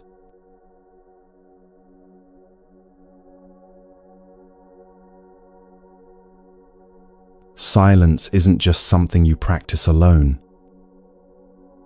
It's one of the most powerful ways to be with another person. Think about the people you feel closest to, the ones you truly trust. Can you sit with them in silence and feel comfortable? Not awkward silence where you're both scrambling for something to say, but easy silence, companionable silence, where nothing needs to be filled because the presence itself is enough. That's intimacy. Not constant talking, not entertainment, not performance. Just being together without the need to do anything about it. The Buddha often taught this way. He would sit with his disciples in silence, and in that shared quiet, something was transmitted that no words could convey. When someone you love is grieving, you don't need to fill the silence with platitudes or advice or attempts to fix their pain. Sometimes the most healing thing you can offer is just to sit with them. To be present without needing to make it better. Silence says, "You don't have to perform for me. You don't have to explain yourself. I'm here, and that's enough." You can practice this in small ways. Walk without your headphones in. Just walk, noticing what's around you, feeling your body move, breathing. Eat a meal in silence, really tasting the food instead of scrolling or watching something while you eat. Drive without the radio on. Sit on your couch without immediately reaching for your phone. Stand in line without needing to fill every second with distraction. These moments of silence, they're not wasted time. They're when you come back to yourself. When you remember what it feels like to simply exist, without having to do, or consume, or produce anything. And gradually, you might notice something unexpected. The silence you were avoiding starts to feel like relief. Like coming home after being away too long. Like finally setting down a weight you've been carrying without realizing it. Your nervous system settles. Your thoughts slow down. Your breath deepens. And in that quiet space, you can actually hear yourself, not the anxious voice that's always planning and worrying, but the deeper knowing underneath.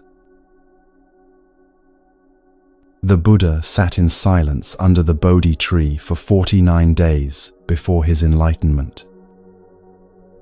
Not 49 days of thinking about enlightenment or trying to figure it out. 49 days of just sitting, being quiet, letting everything settle until what was always true became clear. You don't need 49 days. You just need to begin. 5 minutes of silence a day. Just sitting, breathing, being present without filling the space with anything. It might feel uncomfortable at first. Your mind will protest. You'll want to check your phone, make a list, plan something, do anything other than just sit there. But if you stay with it, if you keep choosing silence even when it feels hard, you'll discover what the Buddha was pointing toward. That underneath all the noise, external and internal, there's a vast, peaceful silence that's always been there, waiting for you to notice it, holding space for you to come home. And in that silence, you'll find what 45 years of words could never give you. Not information about peace, but peace itself. Not descriptions of freedom, but the direct experience of being free. The Buddha said he had not said anything, because the truth he was pointing toward lives in the space between words, in the silence you've been avoiding, in the quiet that's patiently waiting for you to stop running and finally listen.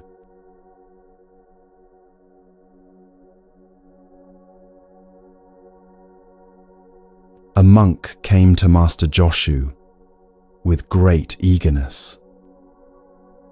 He had just entered the monastery and was ready to learn everything about Zen, about enlightenment, about the deep truths of existence. "Master," he said, bowing respectfully, "I have just entered the monastery. Please teach me."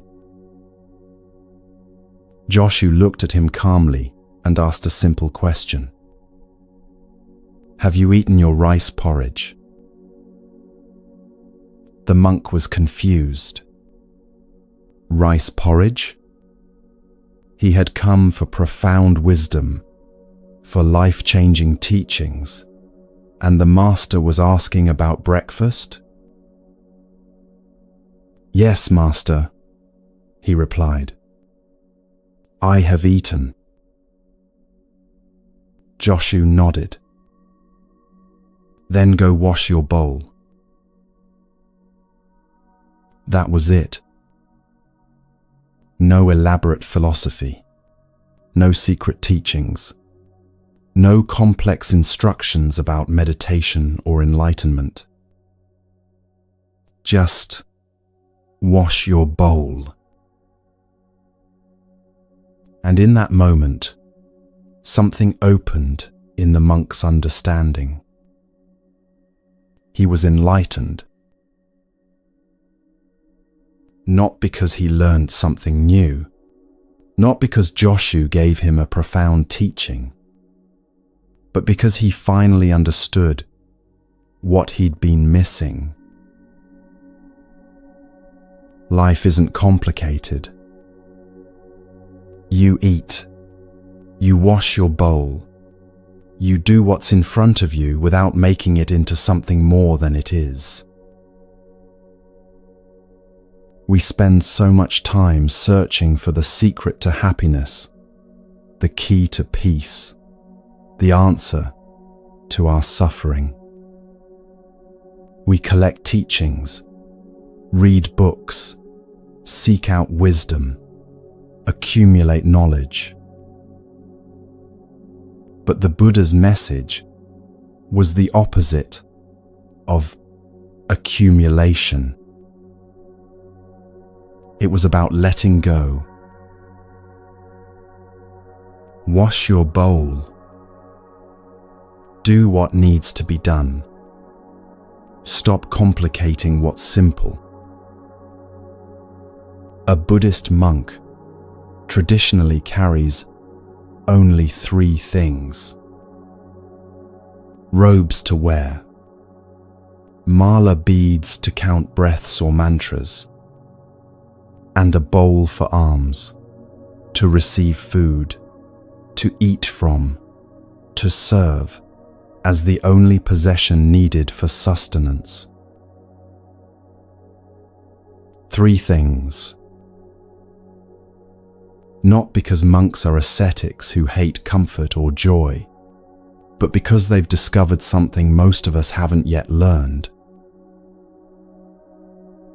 The less you carry, the freer you are. And this isn't just about physical possessions. It's about everything you're carrying that weighs you down. The commitments you said yes to that drain your energy. The relationships you're maintaining out of obligation rather than joy.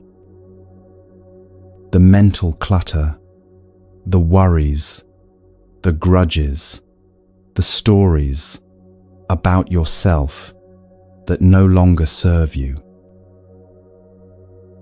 The Buddha himself demonstrated this.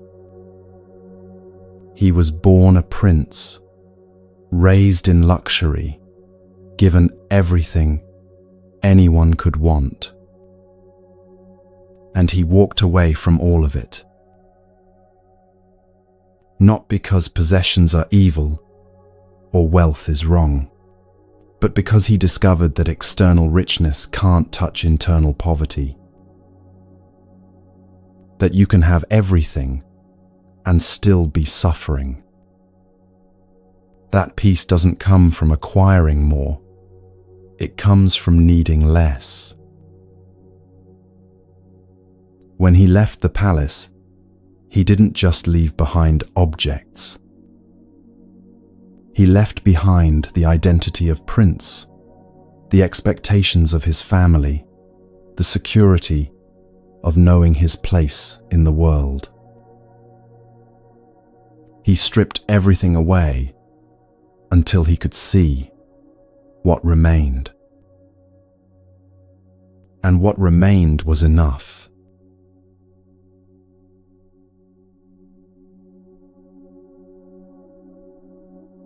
We live in a culture that tells us the opposite story. That happiness comes from having more. More money, more success, more experiences, more stuff, more followers, more everything. And so we accumulate. We buy things we don't need. We say yes to opportunities we don't want. We collect commitments until our calendars are so full we can't breathe. We think if we just get one more thing, the right job, the perfect relationship, the bigger house, the achievement we've been chasing, then we'll finally feel satisfied. But satisfaction never comes from more. It comes from enough. The Buddha taught something called the practice of enough. Not deprivation, not poverty, but sufficiency. Having what you need and not being driven by the endless craving for what you don't. This might be the most countercultural teaching Buddhism offers, because everything in modern life is designed to make you feel that what you have isn't enough. You're not enough. Your body isn't enough. Your achievements aren't enough. Your life isn't enough. And the solution is always the same. Buy this, do that, become this, acquire that. Keep striving, keep consuming, keep accumulating until eventually, somehow, someday, you'll have enough to finally be happy. But that day never comes. Because the feeling of not enough isn't about what you have. It's about how you're looking at what you have. You could have very little and feel abundant. Or you could have enormous wealth and still feel lacking. It's not the amount that matters. It's the relationship. The monk with 3 possessions isn't missing anything. He has robes, beads, and a bowl. And when he eats, he washes his bowl. Simple, complete, enough. What would it look like to live like that? Not necessarily with only 3 possessions. The number isn't the point.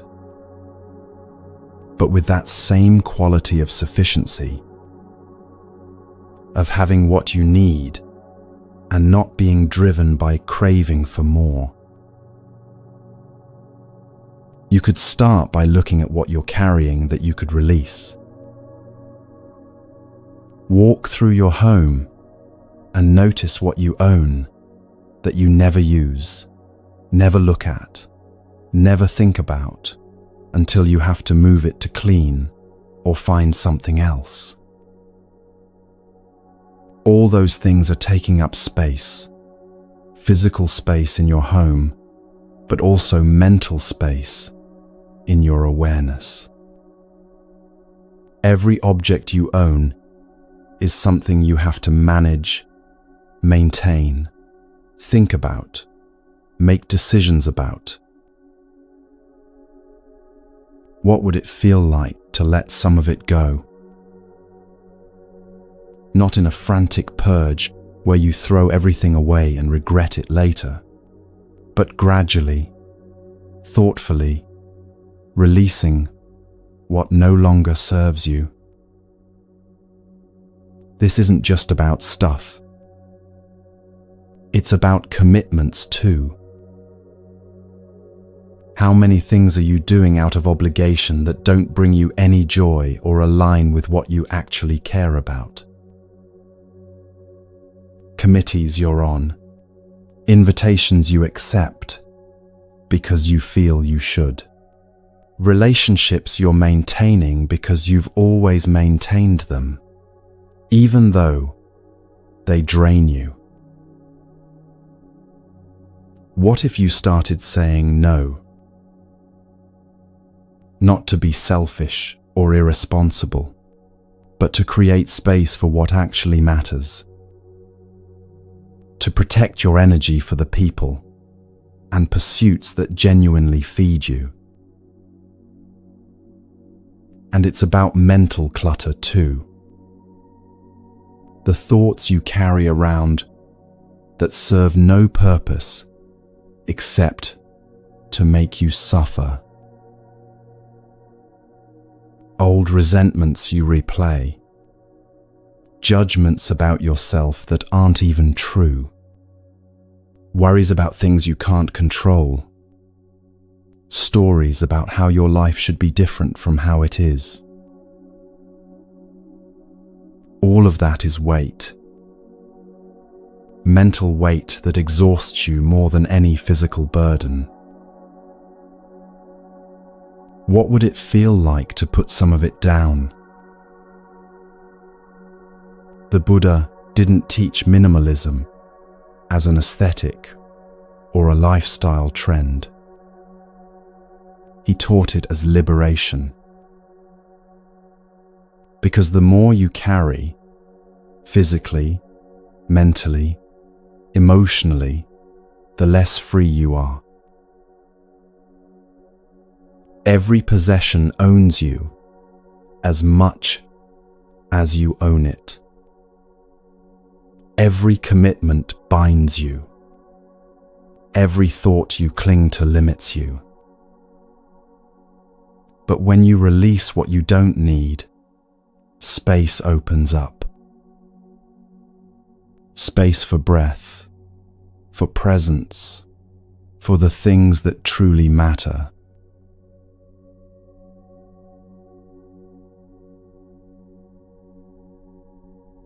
Here's what makes this practice beautiful. When you live with less, you experience more. Not more stuff, but more life. When you own fewer things, you actually appreciate what you have. That meal becomes something to savor instead of something to consume while scrolling. That shirt you wear becomes a favorite instead of getting lost in a closet full of options you never use. When your calendar isn't crammed, you can actually be present for the commitments you do have. You can listen better because your mind isn't already racing to the next thing. You can enjoy this moment because you're not exhausted from overscheduling. When your mind isn't cluttered with endless thoughts and worries, you can notice what's actually happening around you. The way light falls through a window, the expression on someone's face, the taste of water, cold and clean. These simple things become extraordinary when you're not anesthetized by excess. The monk with his 3 possessions experiences his bowl more deeply than someone with a cabinet full of dishes they never use. Because that bowl matters. He eats from it every day. He washes it mindfully. It's not just an object. It's part of his practice, part of his life. This is what living with less gives you. Not poverty, but richness. Not deprivation, but appreciation. You feel more by having less because you're no longer numbed by abundance. You're awake to what's actually here. The Buddha sat under a tree with nothing and found everything. Not because he acquired some special wisdom or achieved some extraordinary state, but because he stopped adding layers between himself and direct experience. He let go of possessions, of status, of identity, of all the noise and complexity and endless accumulation. And in that simplicity, in that radical ordinariness, he found peace. Wash your bowl. That's the teaching. Not find the perfect bowl, or collect many bowls, or spend your life seeking the ultimate bowl. Just, you have a bowl. You ate from it. Now wash it. Do what needs to be done. Don't make it complicated. Don't add unnecessary layers. Just be here, present with this simple task, this simple life, this simple moment. And in that simplicity, you might discover what Joshu's student discovered, that you already have everything you need. That peace isn't hiding in the next purchase or achievement or experience. That freedom comes not from getting more, but from needing less. You don't need to become a monk or give away all your possessions or live in a monastery. You just need to start noticing what you're carrying that you could put down. One thing at a time. One commitment at a time. One thought at a time. Release what weighs you down. Keep what serves you. And watch how much lighter life becomes when you stop trying to carry everything. The monk washed his bowl, not as a chore, not as a burden, but as a practice of sufficiency. This is enough. This moment is enough. I am enough. And in that recognition, simple, ordinary, profound, everything changes.